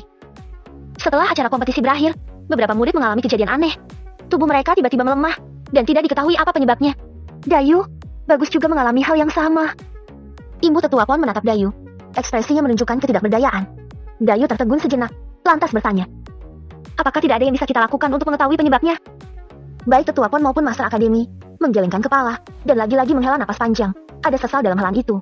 Tepat ketika tetua Pon hendak mengatakan sesuatu, matanya membelalak, berdiri seketika, melihat ke arah luar, sekelebat bayangan melesat sangat cepat, meninggalkan segaris warna yang dikenalnya, melewati aula utama, menuju pelataran khusus. Wahna! Pekik tetua Pon tanpa sadar, menatap arah pelataran khusus di kejauhan utara. Sontak, semua orang yang sudah berdiri, menatap arah di mana pandangan tetua Pon tertuju. Katakan padaku, siapa yang menyuruhmu memberikan makanan kepada para murid? Bentak Wahna bertanya, menatap Jabrik dengan tajam. Jabrik yang sudah berumuran darah, mukanya menjawab, justru melihat ke segala arah, terkesan mencari kesempatan untuk melarikan diri. Melihat gelagat ini, Wahna mengangkat kaki kanan, menghentakkan seketika, menginjak kaki kanan Jabrik, menimbulkan suara gemetak tulang retak. Kerta! Ayak! Jabrik menjerit kencang, suaranya bergema di pelataran khusus. Melihat kekejaman Wahna, dan saat ini justru mengeluarkan pedang, Jabrik yang ketakutan, langsung berteriak. Tuan Muda Letai, tolong aku! Tanpa banyak bicara, Wahna menebaskan pedangnya begitu saja, memotong kaki kiri Jabrik, tepat pada lutut. Ayak! Jeritan tragis Jabrik terdengar melengking, mencengkeram kaki kirinya, mengutuk Wahna dengan ketakutan yang menggigil. Kamu gila! Kamu benar-benar gila! Aku hanya mengantarkan makanan Tuan Muda Letai! Tepat ketika pedang menghilang dari genggaman, energi destruktif cukup besar meluncur dari belakang, mendarat akurat di punggung Wahna. Bam! Suara ledakan terdengar menggelegar, diikuti suara retak tulang patah. Kerta! Ayak! Bukan Wahna yang berteriak, tapi orang yang mendaratkan tinju. Menjerit kencang, lengan kanannya patah, tulang sikunya menonjol keluar dari kulit. Wahna membalikan. Kaki kanannya menghentak ke depan, menendang sosok murid yang memukulnya dari belakang. Tak pelak, murid itu diluncurkan seperti peluru, membentur dinding sebuah rumah aksara di pelataran khusus. Perlu diketahui, tata letak bangunan di setiap pelataran adalah sama. Yang membedakan, selain ukuran dan luasnya, adalah dari pelataran itu sendiri. Dan untuk pelataran khusus tempat Wahna berada saat ini, terletak di sebelah utara dari aula utama Akademi Buana Raya, menghadap ke selatan. Berani sekali kamu membuat onar di pelataran khusus. Bentak seorang murid senior tahap Raja Alam tingkat kedua, mendarat 500-an meter di depan Wahna, berdiri tegak dengan tatapan arogan. Wahna tidak peduli, memekik sambil menunjuk jari, dan itu jari tangan kiri, pun jari tengah. Bawa Letoy kemari. Kurang ajar. Pekik marah murid tahap Raja Alam, langsung meninju udara kosong, menembakkan gumpalan energi keemasan. Sepersekian detik gumpalan energi itu mendarat. Wahana menghilang, muncul tepat di hadapan murid tahap Raja Alam, mengayunkan tinju tanpa energi, memukul secara uppercut. Bam! Selaras suara ledakan, murid Raja Alam diterbangkan ke udara. Tapi Wahana melesat kemudian, bergerak lebih cepat menyusul, berada lebih tinggi, tepat di atas murid itu, menghujamkan tinjunya sekali lagi. Bam! Murid senior itu diluncurkan vertikal ke bawah, melesat seperti roket, menumbuk tanah dengan suara berdentung. Boom!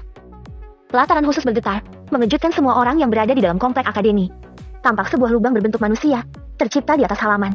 Melihat keberadaan Letoy di ujung pintu kediaman, Wahana melesat, memukulnya dengan ayunan tinju, menghancurkan sebagian bangunan. Bam! Tidak berhenti, pun tidak peduli. Wahana meraih dan mencengkeram kaki kiri Letoy, menyeretnya ke tengah halaman pelataran. Letoy yang sudah menyemburkan banyak darah, benar-benar ketakutan hingga ke ujung ubun-ubun. Tidak menyangka, sosok yang dia benci, lebih mengerikan dari yang dia pikirkan. Wahana! Jangan! Pekik tetua pon seketika, baru mendaratkan kaki di gerbang pelataran. Seolah tidak mendengar, Wahana mengangkat kaki kanan, mendaratkan akurat di atas lutut kanan Letoy, mematahkan kaki murid itu hingga membentuk sudut aneh. Ayak! Letoy menjerit melengking, membuat punggung beberapa murid berkeringat dingin, bergidik ngeri melihat betapa kejamnya sosok Wahana. Dengan suara lantang penuh kemarahan, Wahana bertanya kepada Letoy. Siapa yang memberimu racun perusak? Siapa yang menyuruhmu meracuni para murid? Mendengar ini, tetua pon dan master akademi langsung tercengang. Lebih dari 1 minggu mencari tahu, apa yang menyebabkan beberapa murid mereka melemah, tetapi tidak mendapatkan hasil apapun. Namun sekarang, tepat di depan mata, Wahana menyebutkan penyebabnya. Mengarah pada Letoy, sosok yang sama sekali tidak masuk dalam daftar kecurigaan. Mendapati Letoy tidak segera menjawab, Wahana mencengkeram pergelangan kaki kiri pemuda itu, menariknya, mengayunkannya 2 kali, melemparkannya ke dinding pagar pelataran. Bu! Suara benturan terdengar menumbuk, membuat Letoy jatuh tertelungkup, memuntahkan darah sebelum mengambil posisi tengadah.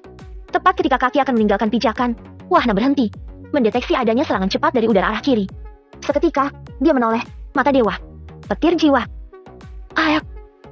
Jeritan tragis seorang pria terdengar di udara, tepat di langit utara, jatuh dari ketinggian, diikuti suara menumbuk.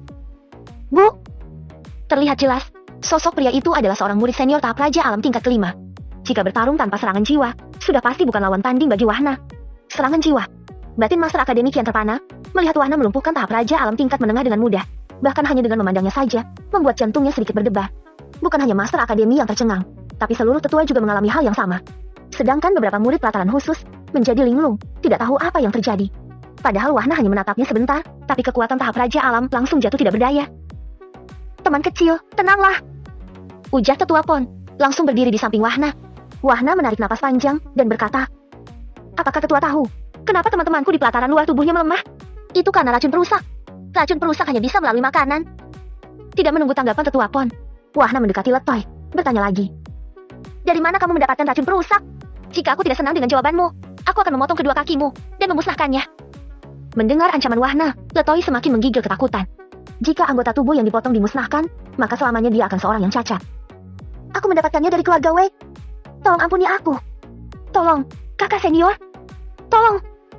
Mengatakan itu dengan cepat, Letoy menangis histeris. Sikah, keluarga ini lagi? Wahana di benak.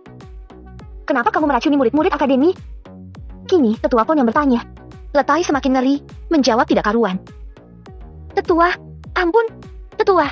Awalnya aku hanya ingin meracuni seseorang. Tapi, flash. Suara tebasan udara terdengar tipis, Wahana sudah tidak sabar, langsung memotong kaki kanan Letoy dengan energi mental. Tak pelak, Letoy menjerit tragis. Ayak. Di saat yang sama, tetua pon ternganga dengan tindakan Wahana.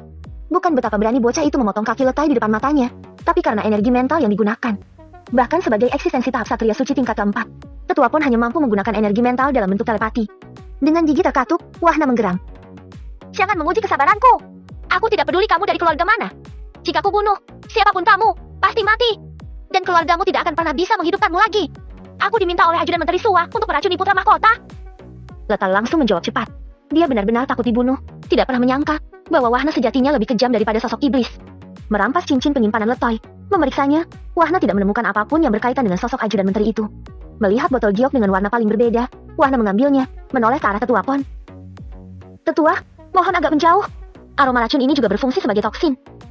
Tidak menunda, tetua pon yang sedikit trauma dengan racun mengambil langkah mundur beberapa meter. Melihat Wahna membuka botol jok berwarna abu kehitaman dan menghirupnya sebentar, Tetua Pon berteriak ketakutan. Wahna, kenapa kamu menghirup racun itu? Hah? Wahna menoleh. Racun ini tidak memiliki penawar.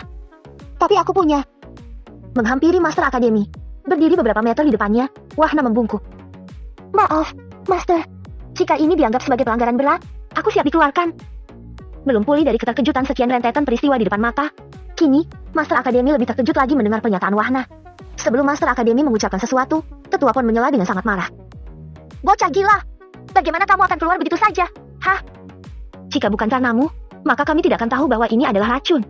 Jika bukan karenamu, maka kami tidak tahu ada pengkhianat di akademi ini. Jika bukan karenamu, apa kita bisa menang kompetisi? Apakah kamu ingin aku menghajarmu? Hah? Apa kamu ingin membuat malu wajahku? Kini, Wahna yang terpana, betapa banyak kata-kata yang diucapkan Tetua Pon, dan itu hanya dalam satu tarikan napas. Mengangkat ringan kedua bahu, Wahna menanggapi. Tetua, aku hanya bertanya. Mendengar tanggapan singkat yang diucapkan tanpa rasa bersalah, Tetua Pon memiliki keinginan kuat untuk melompat dan mencekik leher Wahna. Tetua, jangan marah. Orang yang mudah marah akan terlihat semakin tua. Ucap Wahna dengan suara lirih, tapi tetap masih bisa didengar oleh orang di sekitar. Tetua Pon memutar matanya, hanya bocah gila ini yang berani berkata tenang sambil meledeknya. Sementara itu, Master Akademi dan para tetua hampir saja tertawa, tetapi dengan cepat mereka menahannya. Siapa yang berani mentertawakan Tetua Pon? Hingga kini, mungkin hanya Wahna yang bisa bersikap seperti seorang teman dengan sang jenderal besar. Ketika menoleh ke arah Letoy, Wahna mengerutkan kening. Mendeteksi fluktuasi kecil energi yang tidak asing baginya, bergumam. Token teleportasi. Refleks, Master Akademi dan semua orang melihat ke arah yang sama. Menyaksikan tubuh Letoy dan Jabrik memudar, menghilang kemudian dari pandangan setiap mata. Bab ke-120. Hari itu juga, semua murid yang terserang racun perusak dibawa ke balai obat untuk mendapatkan perawatan. Tentu saja, itu atas perintah Master Akademi begitu mengetahui bahwa Wahna memiliki penawar. Di salah satu ruang tertutup balai obat, Wahna ditemani Tetua Mindu menyiapkan beberapa cangkir teh. Tetua, berikan cangkir air berwarna hitam kepada para murid yang terserang racun. Setelah jeda sekitar 30 napas, berikan cangkir air yang tidak berwarna. Pinta Wahna dengan hormat. Tanpa basa-basi, Tetua Mindu mengangguk. Sedari awal, wanita anggun ini sudah tertegun. Tindakan Wahna menyiapkan penawar racun, tidak serumit yang dia pikirkan, justru sangat sederhana. Memanggil beberapa murid, Tetua Mindu memberi instruksi. Bantu setiap orang untuk meminum habis air di dalam cangkir ini. Seperti yang dikatakan Wahna, setelah 30 detik, murid-murid yang lemah tiba-tiba dapat duduk dengan tegak, seolah tidak ada yang terjadi. Jelas hal ini sangat mengejutkan Master Akademi dan para tetua yang menyaksikan. Terutama bagi Tetua Mindu, sebagai tetua balai obat, terperangah atas pemandangan yang terjadi di depan mata. Sedikit berbeda dengan Tetua Pon. Lelaki tua ini pernah merasakan dengan pasti betapa mujarab obat penawar racun dari pemuda kebanggaannya itu. Senyum kecil muncul seketika di wajah sang jenderal besar. Selanjutnya, berikan air pada cangkir berikutnya. Imbu Tetua Mindu setelah jeda yang ditentukan. Dan tepat pada saat ini, begitu para murid minum air putih dari cangkir kedua, semua orang langsung tercengang. Tubuh setiap murid yang keracunan memancarkan cahaya hijau muda, muncul dari setiap pori-pori mereka. Air kehidupan. Seru Tetua Pon di dalam hati, matanya melebar dengan tidak percaya. Bukan hanya Tetua Pon yang berpikir demikian. Semua tetua juga berseru sama, meski mereka hanya tahu dari membaca atau cerita. Selain warna hijau cerah yang menimbulkan perasaan menyegarkan, setiap tumbuhan atau makhluk hidup yang terpapar cahaya itu juga mendapatkan manfaat yang tak terduga. Para tetua merasakan tubuhnya menjadi lebih segar. Beberapa kerutan pada kulit yang termakan usia, sedikit lebih mengencang dari sebelumnya. Tidak luput juga, tumbuhan yang terletak pada dinding maupun lantai di dalam ruangan, tiba-tiba menambahkan kuncup secara perlahan. Bahkan beberapa daun yang sudah agak mengering, kembali terlihat menghijau subur. Aku sembuh! Aku sembuh! Pekik seorang murid pelataran dalam. Matanya memerah, sempat putus asa dengan nasib yang dialami. Master Akademi dan para tetua mengalihkan pandangan, tertuju ke satu arah, menatap Wahna yang berdiri di sudut ruangan. Ada ribuan pertanyaan di benak setiap kepala. Adegan yang baru saja terjadi, adalah peristiwa ajaib yang belum pernah terlihat oleh mata. Melihat tatapan ini, Wahna tersenyum canggung. Dia sudah dapat memprediksi, apa yang sedang dipikirkan orang-orang kuat itu. Jangan menatapku seolah aku memiliki lebih banyak. Seorang kakek tua memberiku melalui mimpi, dan mungkin memang untuk ini aku diberi olehnya. Apakah yang kau katakan benar? Tanya Tetua Pon seraya menaikkan alis kiri, menatap Wahna dengan curiga. Wahna balik bertanya. Lalu, bagaimana Tetua akan membuktikan bahwa perkataanku tidak benar? Tetua Pon langsung memutar matanya. Dia bingung, kenapa lidah bocah nakal di sampingnya ini begitu tajam. Bahkan dia sendiri tidak bisa menjawab setiap perkataannya. Tiba-tiba Lucy muncul di ujung pintu bersama Tisi. Wahna, ada surat untukmu. Melihat kehadiran Tisi, Wahna membungkuk ke arah Master Akademi. Master, Tetua, maaf aku belum melaporkan keberadaan adikku. Adikku hanya singgah sementara. Aku akan membawanya pulang. Master Akademi dan yang lain mengalihkan pandangannya ke arah Tisi. Tapi ketika Tetua Pon hendak berbicara, Wahna sudah meremas secari kertas di tangannya. Master, Tetua, maafkan aku. Aku harus pulang segera. Mengatakan itu seraya membungkuk, Wahna meraih tangan Tisi, melangkah keluar dengan tergesa. Tisi, ayo. Kenapa kamu tidak mengajakku? Protes Dayu di ujung pintu, dengan cepat memeluk lengan kiri Wahna. Tanpa pikir panjang, Wahna meraih pergelangan tangan Dayu, menggandengnya bersama Tisi di sebelah kanan, berlari ke arah pintu gerbang utama.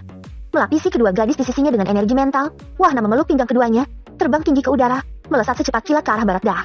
Tetua Pon yang menyusul ke pintu gerbang, bermaksud untuk bertanya apa yang terjadi. Sudah terlambat, Wahna terlalu cepat. Bocah, aku bangga padamu. Nak, batin Tetua Pon menatap langit barat dah penuh makna. Anak itu seperti berlian di akademi kita. Ucap Master Akademi, bergegas ke sisi Tetua Pon. Belum mengalihkan pandangannya, Tetua Pon berkata dengan nada serius. Kita harus berhati-hati dengan lingkaran keluarga Tigas di kementerian. Jika bocah itu tidak menemukannya, kita tidak akan pernah tahu bahwa ada rencana jahat yang sedang dilakukan. Yang membuatku bingung, bagaimana bocah itu mengetahuinya? Gumam tanya Master Akademi, ekspresinya sangat penasaran. Apa yang dilakukan bocah itu yang tidak membuat kita bingung? Sahut Tetua Pon, mengembuskan napas panjang, berkata dengan suara dalam. Air kehidupan, tentu saja kita sudah bingung dengan itu. Belum lagi kultivasinya. Kultivasi? Ulang Tetua Pon tiba-tiba, matanya melebar seketika, baru menyadari, nyaris memaki kemudian. Kenapa aku tidak bisa melihat kultivasinya lagi? Master Akademi tertegun, juga baru menyadari hal yang sama. Tapi pada akhirnya, kedua lelaki tua ini saling bertukar pandang. Tersenyum kemudian, tertawa kecil di saat berikutnya. Saidem yang juga menyusul kepergian Wahna, tidak bisa lagi menahan untuk tidak bertanya. Master, tetua, apa yang terjadi dengan saudara Wahna? Sepertinya dia mencemaskan sesuatu setelah membaca surat itu. Mendengar Saidem, Tetua Pon dan Master Akademi membalikan badan. Keduanya kembali saling bertukar pandang, lalu bergegas menuju balai informasi, 500-an meter dari pintu gerbang. Mengetahui bahwa surat yang diterima Wahna datang dari kota Ragane, Tetua Pon terdiam. Menatap Master Akademi, berkata dengan ekspresi serius. Aku harus ke istana. Bocah ini dan keluarganya di bawah perlindungan Paduka Raja. Kenapa kakak baru mengatakannya? Sergah Master Akademi terkejut. Ekspresi bersalah terlihat jelas di wajahnya. Selain keluarga utama Paduka Raja dan aku, tidak ada yang mengetahuinya. Bahkan bocah itu dan keluarganya juga tidak mengetahui bahwa kita adalah keluarga istana. Mengatakan itu, Tetua Pon melayang ke udara, melesat ke arah selatan, menuju ibu kota Sarpaden. Masih berdiri di sebelah, Saidem tercengang. Dengan sangat jelas sejelas-jelasnya, dia mendengar percakapan kedua petinggi akademi itu. Sungguh tidak disangka bahwa sosok Wahna dilindungi oleh penguasa daratan Liba. Dan anehnya, itu tidak diketahui oleh Wahna sama sekali. Siapa sebenarnya Wahna? Dan mengapa begitu berarti bagi Paduka Raja? Pertanyaan demi pertanyaan kembali muncul di benak Saidem, menambah deretan pertanyaan yang belum terjawab. Murid, rahasiakan ini. Master Akademi langsung memperingatkan Saidem. Dimengerti, Master. Saudara Wahna adalah pemimpinku. Jawab Saidem dengan hormat. Ekspresinya sangat bersungguh-sungguh. Master Akademi sedikit tertegun dengan kalimat terakhir, namun tidak lagi mengatakan sesuatu, bergegas ke balai obat bersama Saidem, melihat para murid yang baru pulih dari efek racun perusak. 1 hari penuh, Wahna melakukan perjalanan tanpa henti. Silih berganti antara terbang dan berteleportasi, dan tetap awas terhadap vitalitas kedua gadis yang ikut serta. Selama perjalanan, kedua gadis tetap diam, sesekali melirik ke arah Wahna, atau saling melirik satu sama lain. Cantik sekali gadis ini, batin Dayu melirik wajah Tisi di sebelah kanan Wahna. Mendekati kota distrik Nabrajem, Wahna mengambil arah lain, tidak perlu harus melewati kota, akan menyita waktu menurutnya. Melihat sebongkah batu besar di sisi sungai kedalaman hutan, Wahna mendarat perlahan. Berkata kepada kedua gadis di sisinya. Kita beristirahat sebentar. Apakah kalian merasa lelah? Dayu dan Tisi menggelengkan kepala. Sangat jelas bagi keduanya, melihat kekhawatiran di wajah Wahna. Baiklah, jika merasa lelah, tidurlah di pundakku. Kita harus terburu-buru. Ujar Wahna, memeluk pinggang kedua gadis, kembali terbang tinggi ke udara. Kerajaan Liba. Istana utama. Mendengar Jenderal Pon ingin bertemu, Raja Liba langsung mempersilakan untuk masuk ke ruang kerjanya. Jenderal Pon melihat Paduka Raja. Sapa Tetua Pon dengan hormat. Selain sebagai seorang tetua di Akademi Buana, Tetua Pon adalah seorang jenderal besar bagi Kerajaan Liba. Raja Liba melambaikan tangannya. Adik, ayo duduk. Tidak perlu bersikap formal segala. Duduk dan mengambil napas sebentar. Jenderal Pon berkata. Kakak, ada peristiwa istimewa dalam 2 minggu terakhir. Yang pertama, pasti kakak telah mengetahuinya. Apalagi jika bukan tentang kompetisi antar akademi. Raja Liba langsung menanggapi. Aku tidak pernah menyangka, strategi yang digunakan dalam kompetisi oleh murid-murid akademi kita sangat luar biasa. Sudah berapa banyak peperangan yang aku ikuti, tapi belum pernah melihat taktik yang begitu hebat. Siapa pelatihnya? Aku harus memberi penghargaan untuknya. Dan juga, aku ingin dia melatih beberapa prajurit elit kerajaan. Imbu Raja Liba ingin tahu. Jenderal Pon tertegun sejenak, lalu tersenyum ketika berbicara. Kakak, bocah penyelamatmu itu, dia yang melatih murid-murid peserta kompetisi dari akademi kita. Raja Liba terdiam, menatap Jenderal Pon dalam-dalam, seolah meminta sang jenderal besar untuk mengulangi jawabannya. Melihat Jenderal Pon mengangguk, Raja Liba ternganga, menanggapi dengan tidak percaya. Adik, Jeti, bocah itu juga yang memiliki strategi itu? Jenderal Pon mengangguk. Semuanya, Dari awal hingga akhir, adalah strateginya. Tidak menutupi, ketika Master Akademi dan para tetua ingin tahu rencana dalam kompetisi, Jenderal pun menceritakan bagaimana Wahna mengemukakan pendapatnya. Yang tidak terduga, Wahna hanya membutuhkan 15 orang saja. Padahal kuota peserta setiap akademi dapat mengirim 100 orang murid. Meski awalnya terlalu sulit untuk percaya bahwa strategi yang diutarakan Wahna akan berhasil, tapi pada kenyataannya, semuanya terbukti dengan hasil yang jauh dari biasa, di luar dugaan semua orang. Mendengarkan dengan seksama, Raja Liba semakin ternganga. Semua yang disampaikan Jenderal pun memang masuk akal, tapi juga terkesan mustahil. Dan anehnya, tidak ada yang mustahil setelah pemuda belia itu ada di dalamnya. Pun Raja Liba telah membuktikan, menyaksikan sendiri, rekaman kristal yang menayangkan jalannya kompetisi. Kakak, peristiwa kedua, putramu terserang racun yang sama denganmu. Bocah itu pula yang menyelamatkannya. Imbu Jenderal Pon dengan ekspresi serius. Mata Raja Liba membelalak. Bagaimana bisa bagus terkena racun seperti itu? Jenderal Pon menarik napas sebelum berkata. Kita harus hati-hati dengan keluarga Tigas. Dan saranku, selidiki keluarga itu. Ada hubungannya dengan Kementerian Kesejahteraan. Jika bukan karena bocah itu, jangankan untuk menyembuhkan, mengetahui asal-muasal racun yang menimpa putra mahkota dan banyak murid lainnya, kami akan kesulitan. Keluarga Tigas! Geram Raja Liba, mengepalkan tangannya erat-erat, bergumam dengan suara dalam. Sepertinya keluarga selir itu memang merencanakan sesuatu. Mengembuskan napas panjang, menenangkan diri sendiri, Raja Liba menatap Jenderal Pon. Aku tidak sabar ingin bertemu bocah itu. Kakak, keluarga bocah itu sepertinya mengalami masalah. Sahut Jenderal Pon, lalu menegaskan. Pagi tadi, dia mendapat surat dan langsung bergegas kembali ke kota Ragane. Aku harus menambah kekuatan pengawal untuk keluarga penyelamat keluargaku dan kerajaan ini. Tegas Raja Liba dengan serius. Ajudan, panggil Raja Liba. Menghadap, Yang Mulia. Jawab seorang lelaki tua berbadan tegap, salah satu ajudan raja kerajaan Liba. Saat itu juga, Raja Liba menjatuhkan perintah. Siapkan 10 orang prajurit pengawal keluarga kerajaan, 9 orang tahap jenderal alam tingkat menengah, dan 1 orang komandan tahap raja alam. Mereka bertugas untuk menjaga dan mengawal keluarga Rahmu di kota Ragane. Tugas mereka di bawah perintah Tuan Muda Wahna. Perintah Tuan Muda Wahna adalah perintahku. Dimengerti, Yang Mulia? Jawab tegas ajudan raja, melangkah mundur, bergegas mengeksekusi perintah. Aku akan ikut bersama pengawal tambahan ini. Ujar Jenderal Pon. Kemudian berkata, Kakak, bocah itu mengatakan padaku bahwa dia ingin bertemu dengan ayahnya Dayu, memeriksa efek sisa akibat racun yang sudah menahun. Ah, benarkah? Tanya ulang Raja Liba, semakin bersemangat ketika berkata. Aku benar-benar tidak sabar untuk bertemu dengannya. Sungguh suatu keberuntungan bagi kerajaan kita, memiliki pemuda yang luar biasa seperti bocah itu. Adik, terima kasih. Jika bukan karena usahamu, mungkin aku sudah mati. Dan kerajaan ini sudah pasti akan mengalami gejolak besar. Imbu Raja Liba memeluk hangat adik angkatnya itu, sang jenderal besar, Jenderal Pon. Kakak, sudah menjadi kewajibanku. Kata Jenderal Pon menanggapi. Kota Ragane. Menempuh 2 hari perjalanan tanpa henti. Gerbang timur kota Ragane terlihat dalam visi. Wahna tersenyum, tapi semakin cemas. Gerbang kota tampak mengalami perubahan, terdapat deretan dinding di kedua arah, membentuk benteng ke arah selatan dan ke arah utara. Meski belum sepenuhnya mengelilingi seluruh kawasan kota, tapi setidaknya sudah ada perubahan positif. Dayu membuka mata, menegakkan kepala dari pundak Wahna. Kita sudah sampai. Wahna mengangguk, diikuti oleh Tisi yang terbangun dari lelapnya. Sistem. Ting. Selamat, Tuan. Teknik teleportasi telah naik tingkat. Level saat ini adalah 9/10. Sistem. Ting. Selamat, Tuan. Berhasil membunuh iblis tahap prajurit alam.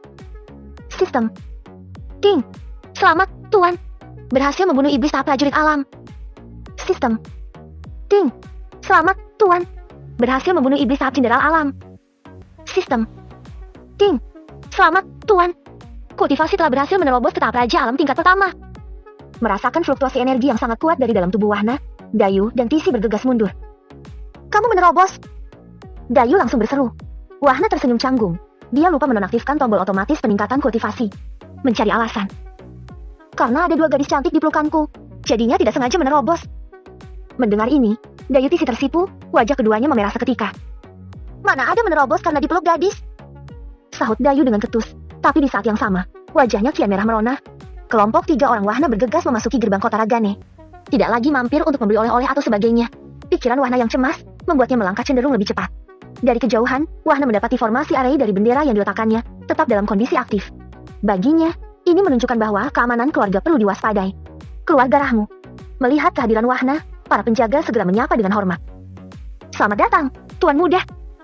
Kini, posisi para penjaga gerbang berada di bagian dalam gapura, terlindungi oleh formasi array.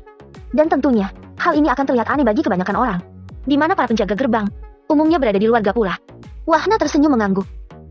Terima kasih membantu keamanan keluargaku. Kewajiban kami, Tuan Muda. Sahut serempak para penjaga. Masuk pekarangan keluarga, Wahna tidak melihat ada yang istimewa. Hanya saja, semua anggota keluarga sepertinya tetap berada di dalam komplek keluarga. Gadis cilik Mila dan Mina, keduanya sedang asyik bermain boneka, tiba-tiba lewat tepat segaris pandang di depan Wahna. Sontak, boneka di tangan keduanya dilemparkan, berlari menghampiri, melompat ke pelukan Wahna saat itu juga. Kakak datang! Pekik gembira kedua gadis cilik, mencium kedua pipi Wahna. Muah! Melihat betapa akrabnya kedua bocah cilik itu terhadap Wahna, Dayu dan Tisi tampak tertegun. Dan tentu saja, Wahna memperhatikan ini, tersenyum nakal ketika berkata, lain waktu, kalian berdua juga bisa menciumku. Tisi tetap diam dengan wajah yang semakin memerah. Tetapi Dayu pandai berdalih ekspresi, dia langsung melotot ke arah Wahna, mencubit pinggang Wahna. Ayu dia, Wahyu Rahmu, dan semua orang yang berada di rumah harapan, langsung keluar begitu mendengar teriakan Mina dan Mila. Begitu hendak menghampiri Wahna, Ayu dia mengurungkan niat. Dua sosok gadis berparas cantik, kini berada di kedua sisi sang putra. Senyum Ayu dia muncul di wajahnya, tapi tetap saja, air matanya tidak mau berkompromi untuk berhenti mengalir. Wahna meletakkan kedua gadis cilik, lalu melangkah maju, memeluk ibunya. Apakah ibu baik-baik saja? Ibu baik-baik saja? Sahut lirih Ayu dia, pun memeluk balas dengan erat, lalu berkata. Tapi kakek dan paman pertamamu, mereka masih dalam penyembuhan. Menghadap ke arah Wahyu Rahmu, Wahna membungkukkan badan sebelum berkata. Ayah, mari kita adakan pertemuan di ruang aula. Aku ingin tahu apa yang terjadi. Wahyu Rahmu yang terdiam, langsung memeluk putranya dengan mata memerah, berbicara dengan suara bergetar. Nah, andai kamu tidak memasang susunan array, andai kamu tidak mendapat pengawal, kami tidak tahu apa yang akan terjadi. Beberapa saat kemudian, Wahna dan beberapa orang duduk di ruang aula. Kedua gadis tetap ikut serta, Dayu di sebelah kiri, Tisi duduk di sebelah kanan. Semuanya, perkenalkan, ini Tisi. Dia adik angkatku, dan aku menginginkan adikku ini menggunakan nama keluargaku juga, Tisi Rahmu. Dan ini Dayu. Wahna tidak melanjutkan kata-katanya, menoleh ke kiri, bertanya dengan polosnya. Hanya Dayu namamu? Seketika, semua orang tersenyum geli. Sedangkan Dayu sudah semakin memerah wajahnya, Wahna terlalu konyol menurutnya. Dengan senyum menggoda, Ayu dia menanggapi. Ibu tahu, mereka berdua akan kamu sebut sebagai adikmu. Meskipun sebenarnya, keduanya akan menjadi menantu ibu, bukankah begitu? Wahna terpana dengan perkataan ibunya. Menoleh ke kiri, Dayu sudah menundukkan kepala. Menoleh ke kanan, Tisi juga demikian. Apa yang terjadi? Batin Wahna mengerjakan mata. Bingung, apakah dirinya harus bersedih atau bahagia saat ini? Bab ke-121. Setelah perkenalan dan berbincang singkat, Dayu dan Tisi meninggalkan ruang aula bersama Ayu dia, menuju kediaman pribadi Wahyu Rahmu. Memperhatikan semua orang di dalam ruangan, Wahna mengembuskan napas panjang, ada kemarahan di dalam hatinya. Para pria terhormat itu mengalami kondisi luka dalam. Yang terparah adalah kakek dan paman pertamanya, Mistur Rahmu. Menatap Komandan Dasa dan Komandan Solas, Wahna bertanya, apakah para penjaga ada yang terluka? Komandan Dasa menjawab, ada 2 orang, Tuan Muda, dan 5 orang pekerja, Wahna.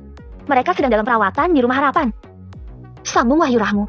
Seiring hela napas panjang yang berulang, Wahna meminta pelayan untuk menyediakan 70 cangkir teh, lengkap telah diisi dengan air putih. Begitu Wahna melambaikan tangan, setiap permukaan cangkir bersinar dengan cahaya hijau, terang dalam sesaat sebelum menghilang. Memandang semua orang, Wahna berkata, kakek, ayah, dan semua yang hadir di sini, silakan meminumnya. 1 orang 1 cangkir. Patriark Rahmu menjadi orang pertama, meraih 1 cangkir di atas meja, meneguk airnya tanpa ragu. Diikuti oleh Wahyu Rahmu dan semua pria yang hadir di dalam ruangan. Seketika itu pula, cahaya hijau memenuhi ruangan aula. Dari pori-pori setiap tubuh, cahaya itu melesat keluar seperti sinar laser, kecil memanjang seukuran jarum, lalu menghilang dalam sekejap. Air ajaib, cucuku, ini air ajaib. Kakek tidak merasakan ada luka sedikit pun di tubuh kakek. Seru Patriark Rahmu, langsung berdiri tegak, segar bugar, bahkan kulitnya tampak lebih mengencang saat ini. Demikian pula dengan Wahyu Rahmu dan yang lain. Setiap orang merasakan vitalitas kehidupan di dalam tubuh, seakan telah diremajakan kembali. Paman Dasa dan Paman Solas, berikan ini kepada semua pengawal dan penjaga. Begitu pula dengan para pekerja yang terluka. Pinta Wahna dengan sopan. Kedua komandan berdiri, menjawab serempak dengan hormat. Dimengerti, Tuan Muda. Dalam perbincangan, serangan sepihak yang dilakukan keluarga Dege terhadap keluarga Rahmu, disampaikan silih berganti oleh Patriark Rahmu dan yang lain. Termasuk dengan jumlah orang yang menyerang, Tuan Kota yang terluka, kepindahan keluarga Dege, dan keterlibatan keluarga Wade. Juga tidak luput dari cerita Patriark Rahmu, diamini oleh Wahyu Rahmu dan yang lain. Di saat yang sama, Ayu dia yang sudah mengklaim kedua gadis sebagai calon menantu, bertanya banyak hal, ingin tahu lebih dalam, siapa dan bagaimana masing-masing dari keduanya. Namun ketika Ayu dia dan Dayu mendengar kisah Tisi, kesedihan tak kuasa menerpa hati, air mata mengalir tanpa henti. Siapa sangka, di balik paras cantik gadis belia seorang Tisi, menyimpan sejuta luka yang menyayat hati. Siapapun yang mentertawakan, Ayu dia dapat memastikan, mereka adalah kaum berdebah yang durjana. Memeluk Tisi yang terisak, Ayu dia berkata penuh linangan air mata. Kamu bermarga Rahmu sekarang, maka Tisi adalah putriku. Terlepas kamu akan menjadi menantuku atau tidak. Adik Tisi, aku akan selalu menjadi saudaramu. Sambung Dayu, pun memeluk Tisi dengan erat. Tisi sesenggukan, merasakan kehangatan yang luar biasa. Jauh dari yang dipikirkan, Wahna telah memberinya segalanya. Bukan hanya menolongnya dari maut dan kehinaan, tapi juga memberinya sebuah keluarga. Beberapa saat kemudian, setelah tenang dari kesedihan hati yang tak terpungkiri, Dira Rahmu, adik perempuan Wahna, masuk ke ruang tamu. Dira berada di kebun belakang sebelumnya. Beberapa anak rumah harapan memberitahunya, membuatnya bergegas, kakak tercinta telah pulang ke rumah. Hai! Sapa Dira, bertanya dengan senyum menggoda. Apakah kalian cucunya kakakku? Baru saja Ayudhya menyeka air mata, langsung tertawa mendengar pertanyaan putri kecilnya itu. Sedangkan Dayu dan Tisi menunduk malu seketika. Dayu, Tisi, ini Dira, adik perempuan Wahna. Ucap Ayudhya memperkenalkan. Banyak gadis yang menyukai kakakku. Apakah kalian tidak keberatan? Tanya Dira melanjutkan ledekannya. Dira, apa yang kamu katakan? Hardik Ayudhya memelototi putrinya. Dengan ekspresi tak berdaya, Dira berkilah. Ibu, bukankah aku mengatakan yang sebenarnya? Dayu dan Tisi tertawa kecil, ditanggapi oleh Dayu. Kakak tidak keberatan? Apakah adik Dira keberatan memiliki kakak perempuan sepertiku? Mendengar ini, Dira menggeser pandangannya ke arah Tisi, melihat gadis itu juga menganggukkan kepala. Selaras dengan hela napas panjang, Dira menjatuhkan tubuhnya, duduk pada kursi, menyandarkan punggungnya sambil mendesah. Ya dewa, rayuan macam apa yang dilontarkan kakakku? Sampai-sampai kedua kakak cantik ini menyukainya secara bersamaan. Ayudhya tercengang mendengar keluhan putrinya. Selain konyol, menurutnya tidak sesuai dengan usia Dira yang masih 10 tahun. Sementara Dayu dan Tisi malah tertawa lepas, tampak senang melihat tingkah kelucuan Dira. Ingat, mulai sekarang, kalian berdua harus memanggilku ibu. Tegas Ayudhya, seakan melanjutkan klaimnya. Sejak kakak Wahna menolongku, aku harus memanggil ibu. Mengatakan itu, Tisi memeluk Ayudhya, lebih erat dari yang pertama. Aku juga. Dayu tidak mau ketinggalan, pun memeluk Ayudhya. Masih duduk bersandar, Dira tertegun menyaksikan kedua gadis memeluk ibunya. Ehem. Berdeham satu kali, dengan wajah memelas, Dira berkata seraya mengusap-usap perutnya sendiri. Kakak cantik, apakah tidak ada acara taktilan? Apakah kalian rela melihat adik cantikmu ini kelaparan? Masih memeluk Ayudhya, Dayu dan Tisi langsung tertawa lepas. Dipungkiri atau tidak, kekonyolan Dira nyaris persis dengan kakaknya. Aku suka keluarga ini, batin Dayu dalam tawanya. Begitu Wahna muncul dari pintu depan, Dira langsung berdiri, memeluk lengan kakaknya, lengkap dengan ekspresi memohon. Wahna tersenyum. Pasti jalan-jalan, beli baju, terus makan. Kenapa kakak selalu tahu apa aku pikirkan? Tanya Dira dengan polosnya, mendongakkan kepala menatap Wahna, mata besar indahnya berkedip-kedip. Wahna mencubit hidung adik perempuannya. Apalagi yang kamu pikirkan selain ketiga hal itu? Ayolah, kak. Rengek Dira, semakin erat memeluk lengan Wahna. Wahna menghela napas dalam senyum, membelai lembut rambut adiknya, mengangguk. Baiklah, kita semua akan jalan-jalan. Yoho, kakakku adalah yang paling tampan sedunia. Sorak Dira bersemangat. Melihat betapa akrabnya Wahna dan sang adik perempuan, Dayu sedikit terpana. Baginya, sangat jarang ada kakak laki-laki yang menunjukkan kasih sayang kepada adik perempuannya. Kita ke restoran dulu, atau ke toko pakaian dulu? Tanya Wahna memberi pilihan. Namun sebelum adik perempuannya menjawab, dia berkata sambil melirik. Tapi sepertinya tadi tutup semua. Kakak, mana mungkin toko pakaian ada yang tutup? Tidak perlu berbohong padaku. Ayo. Pekik Dira, langsung menarik lengan Wahna agar tidak ada alasan lagi. Dayu dan Tisi tersenyum. Ada kebahagiaan di wajah keduanya. Terlebih bagi Tisi, dia yang telah mengalami masa-masa pahit yang luar biasa. Kakak Wahna, terima kasih. Batin Tisi masih memeluk lengan Ayudhya. Malam hari, setelah menemani anak-anak rumah harapan, Wahna langsung menghilang dari kamarnya, muncul di timur gerbang kota Ragane. Tujuannya tidak lain adalah kota Tantakupa. Jaraknya sangat dekat bagi Wahna, terlebih teknik teleportasi telah naik tingkat. Setelah melewati desa Nalolo, bertemu pertigaan, Wahna mengambil jalur ke kiri, ke arah utara. Beberapa kilometer kemudian, berhenti di atas ketinggian pohon tertinggi. Ia mengamati kawasan kota Tantakupa secara menyeluruh. Mendarat 1 kilometer dari gerbang selatan, Wahna memasuki kota Tantakupa. Tidak jauh berbeda dengan kota Ragane. Tiap sisi jalan dipenuhi dengan para pedagang kaki lima. Lebar jalan utama juga sama persis dengan kota kecil kelahiran Wahna. Menyesap secangkir teh hangat, Wahna duduk di pinggir persimpangan jalan yang ramai. Memperhatikan setiap area, mendengarkan setiap percakapan yang lewat di telinga. Anak muda, apakah kamu orang baru di kota ini? Aku belum pernah melihatmu sebelumnya. Sapa seorang lelaki tua dengan ramah, penjual teh dan makanan kecil. Wahna mengangguk dan tersenyum. Benar, Kek. Apakah kakek asli penduduk di kota ini? Sebenarnya tidak, tapi sejak lama aku sudah berada di sini. Jadi bisa dikatakan, aku sebagai penduduk asli. Jawab lelaki tua itu tersenyum. Sebelum Wahna bertanya arah, dan itu yang biasa terjadi, lelaki tua itu menambahkan. Jika terus ke arah timur, maka kamu akan menemukan perkebunan keluarga Wade dan keluarga Dege. Jika ke kanan, itu menuju kota distrik Nabrajem. Dan yang ke kiri, menuju kota Yodomen. Terima kasih, kakek. Ucap Wahna, sedikit menundukkan kepala sebagai tanda hormat. Menyerahkan 2 koin emas. Tangan lelaki tua itu langsung gemetar. Berkata dengan bergetar. Anak muda, ini hanya 2 koin perak. Ini, sisanya untuk kakek. Wahna menyela dalam senyum, berdiri dan sedikit membungkuk. Sebelum lelaki tua itu dapat mengatakan sesuatu, Wahna telah meninggalkan tempatnya, berbelok ke kanan, menandakan dia mengarah ke kota distrik Nabrajem. Terima kasih, anak muda. Para dewa akan selalu melindungimu. Batin lelaki tua itu dalam doa. Penuh syukur, menatap arah di mana Wahna menghilang dari pandangannya. Sementara itu, berada di sudut sepi sebuah gang, Wahna menghilang, muncul kembali di atas ketinggian atap sebuah bangunan di sekitar. Meluruskan pandangan ke arah tertentu, Wahna melompat dari satu atap ke atap bangunan yang lain. Mengikuti jalur jalan yang mengarah ke timur. Jalur yang terhitung dari perempatan jalan sebelumnya. Tidak lama berselang, dari ketinggian atap sebuah bangunan, Wahna mendapati sosok Bayan Dege, ayah bayimu Dege, sedang berjalan bersama beberapa orang, menuju sebuah bangunan di dekat perkebunan, yang sepertinya adalah sebuah gudang. Bangunan gudang itu berukuran cukup besar, kira-kira seluas 2 kali lapangan bulu tangkis, memanjang dari utara ke selatan.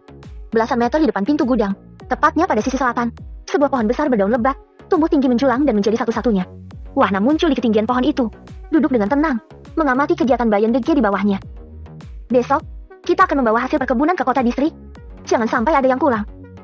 Peringat Bayan Dege kepada para pekerjanya. Borka, sosok pria parubaya yang melarikan diri ketika menyerang keluarga Rahmu, berkata sambil mendesah. Ini tidak akan cukup untuk dijadikan kompensasi kepada keluarga Wei. Kecuali, sebagian besar dari yang kita serahkan adalah tanaman obat. Tuan Borka tenang saja. Kapas dan hasil perkebunan lainnya ini hanyalah sebagian kecil. Sahut Bayan Dege, lantas mengajak ke dalam gudang. Mari aku tunjukkan. Borka mengikuti langkah Bayan Dege, memasuki ruang gudang. Terlihat banyak peti kayu berukuran besar, berjajar dan menumpuk seperti deretan peti kemas. Setiap peti kayu diberi tanda silang dengan warna yang berbeda, menunjukkan jenis barang di dalamnya. Bayan Dege menjelaskan kemudian. Peti dengan tanda kuning adalah hasil perkebunan untuk bahan tekstil. Yang berwarna merah adalah tanaman obat. Sedangkan peti dengan tanda warna biru berisi bahan pembuatan senjata. Borka terpana melihat banyaknya peti kayu, tidak bisa tidak bertanya. Dari mana kalian mendapatkan begitu banyak sumber daya ini? Tentu saja kami memiliki cara tersendiri untuk mendapatkannya. Sahut Patriark Dege tiba-tiba, muncul dari balik pintu gudang. Borka dan Bayan Dege membalikkan badan, menyapa sambil sedikit membungkuk. Patriark Dege selalu dapat memecahkan sebuah masalah. Sanjung Borka tersenyum semringah. Benarkah? Tidak terduga, mendengar suara ini dari luar gudang. Patriark Dege dan yang lain mengalihkan pandangan, tertuju ke arah pintu yang lebar. Karena gelapnya malam, yang terlihat hanyalah sesosok manusia di luar gudang. Sosok itu sedang berjalan selangkah demi selangkah, semakin menutup jarak dengan pintu. Ketika sosok itu melewati pintu gudang, Bayan Dege dan sang patriark berseru serempak dengan tidak percaya.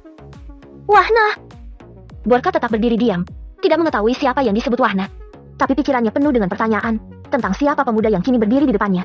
Wahna tersenyum, menggelengkan kepalanya beberapa kali, lalu berkata dengan dingin. Sering menindas orang lain, dan sekarang, rajin merampok orang lain. Kurang ajar, tidak punya sopan santun. Pekik marah Patriark Dege, sangat jelas baginya, siapa yang disebut oleh Wahna itu. Senyum di wajah Wahna menghilang, menatap tajam, berkata dengan gigi terkatuk. Kalian sudah aku ampuni beberapa kali, dan kalian masih berani menyerang keluargaku. Tepat ketika suara itu jatuh, Wahna menjentikan 2 bola embun seukuran kelereng, mendarat tepat di dalam mulut Patriark Dege dan Bayan Dege, tertelan dengan paksa. Saat itu juga, kedua orang bermarga Dege jatuh tersungkur di lantai gudang. Jeritan pilu dan menyedihkan, bergema di dalam ruangan.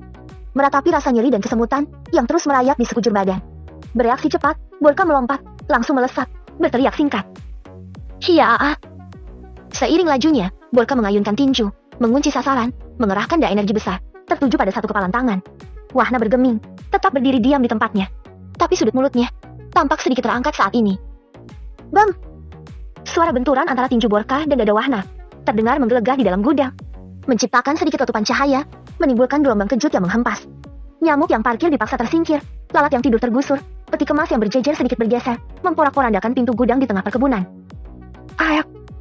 Borka menjerit tragis, terlempar mundur sejauh 50-an meter, membentur tumpukan peti kayu dengan tanda warna biru, jatuh ke lantai gudang dengan bunyi gedebuk. Rambut Borka berantakan, tulang lengannya patah, sikunya keluar dari kulit, lengkap dengan tulang jari yang remuk berdarah-darah. Mengabaikan Borka yang terduduk bersandar pada peti kayu, Wahna menghampiri Patriark Dege dan Bayan Dege. Tiba di sisi Bayan Dege, Wahna berjongkok, tangan kanannya berayun, menampar wajah kiri pria parubaya itu. Pak! Menatap Bayan Dege, Wahna berbicara dengan penuh penekanan pada setiap kata. Jangan berpikir aku tidak akan membunuhmu. Kalian menggunakan racun untuk menghancurkan Meridianku. Aku tidak membalas. Kalian menindas keluargaku. Aku juga tidak membalas. Kalian mengintai dan menyerang usaha keluargaku. Aku tetap tidak membalas.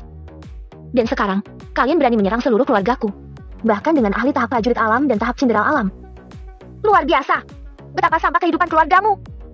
Imbu Wahna dengan gigi terkatuk. Matanya mulai memerah saat ini. Bab ke-122. Berusaha bangkit. Patriark DG berteriak. Pengawal? Pengawal? Wahna tersenyum. Tua bangka. Kamu tidak layak dihormati sebagai orang tua. Pengawalmu sudah mati. Bayan DG menggigil ketakutan. Bayangan penyiksaan seolah tampil di pelupuk mata.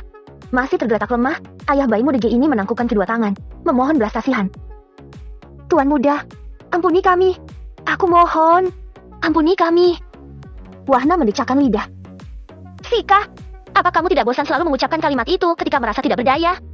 Kalian tahu, apa yang aku rasakan ketika racun menggerogoti tubuhku? Kali ini, seluruh keluarga DG yang terlibat harus merasakannya. Imbu Wahna dengan suara menggeram. Borka masih duduk bersandar dengan mulut penuh darah, mengutuk dan melontarkan ancaman. Keparat, keluarga W tidak akan pernah melepaskanmu dan seluruh keluargamu. Dalam pikiran Borka, Wahna akan berpikir dua kali untuk bertindak gegabah. Siapa yang tidak mengetahui keluarga W? Keluarga dengan status tinggi di kota distrik maupun ibu kota adalah keberadaan yang tidak bisa dipandang sebelah mata. Wahna tertawa kecil. Lalu, apakah mereka akan melepaskanmu dariku hari ini? Ayak. Borka menjerit kencang. Kaki kanannya putus tepat di bawah lutut. Ditebas oleh energi yang sama sekali tidak diketahui. Rasa percaya diri Borka langsung menghilang. Digantikan dengan keringat dingin di sekujur badan. Pemuda itu lebih kejam dibanding setan. Wahna berpikir sejenak. Jika aku membiarkan kedua orang ini tetap hidup, tentu mereka akan mempengaruhi anggota keluarganya yang lain. Ujungnya membalas dendam, dan hal ini tidak akan pernah selesai. Tapi jika aku membantai seluruh keluarga DG, pikiran Wahna bertempur hebat saat ini. Sudah pasti, tidak semua anggota keluarga DG bersalah atas perilaku beberapa orang saja. Dia tidak ingin menjadi seorang pembunuh tanpa alasan yang jelas. Bunuh saja, tegas Wahna memutuskan, memenggal ketiga pria sekarat di hadapannya. Tanpa banyak berpikir lagi, semua peti kayu yang berisi sumber daya dan hasil perkebunan dipindahkan ke ruang penyimpanan sistem.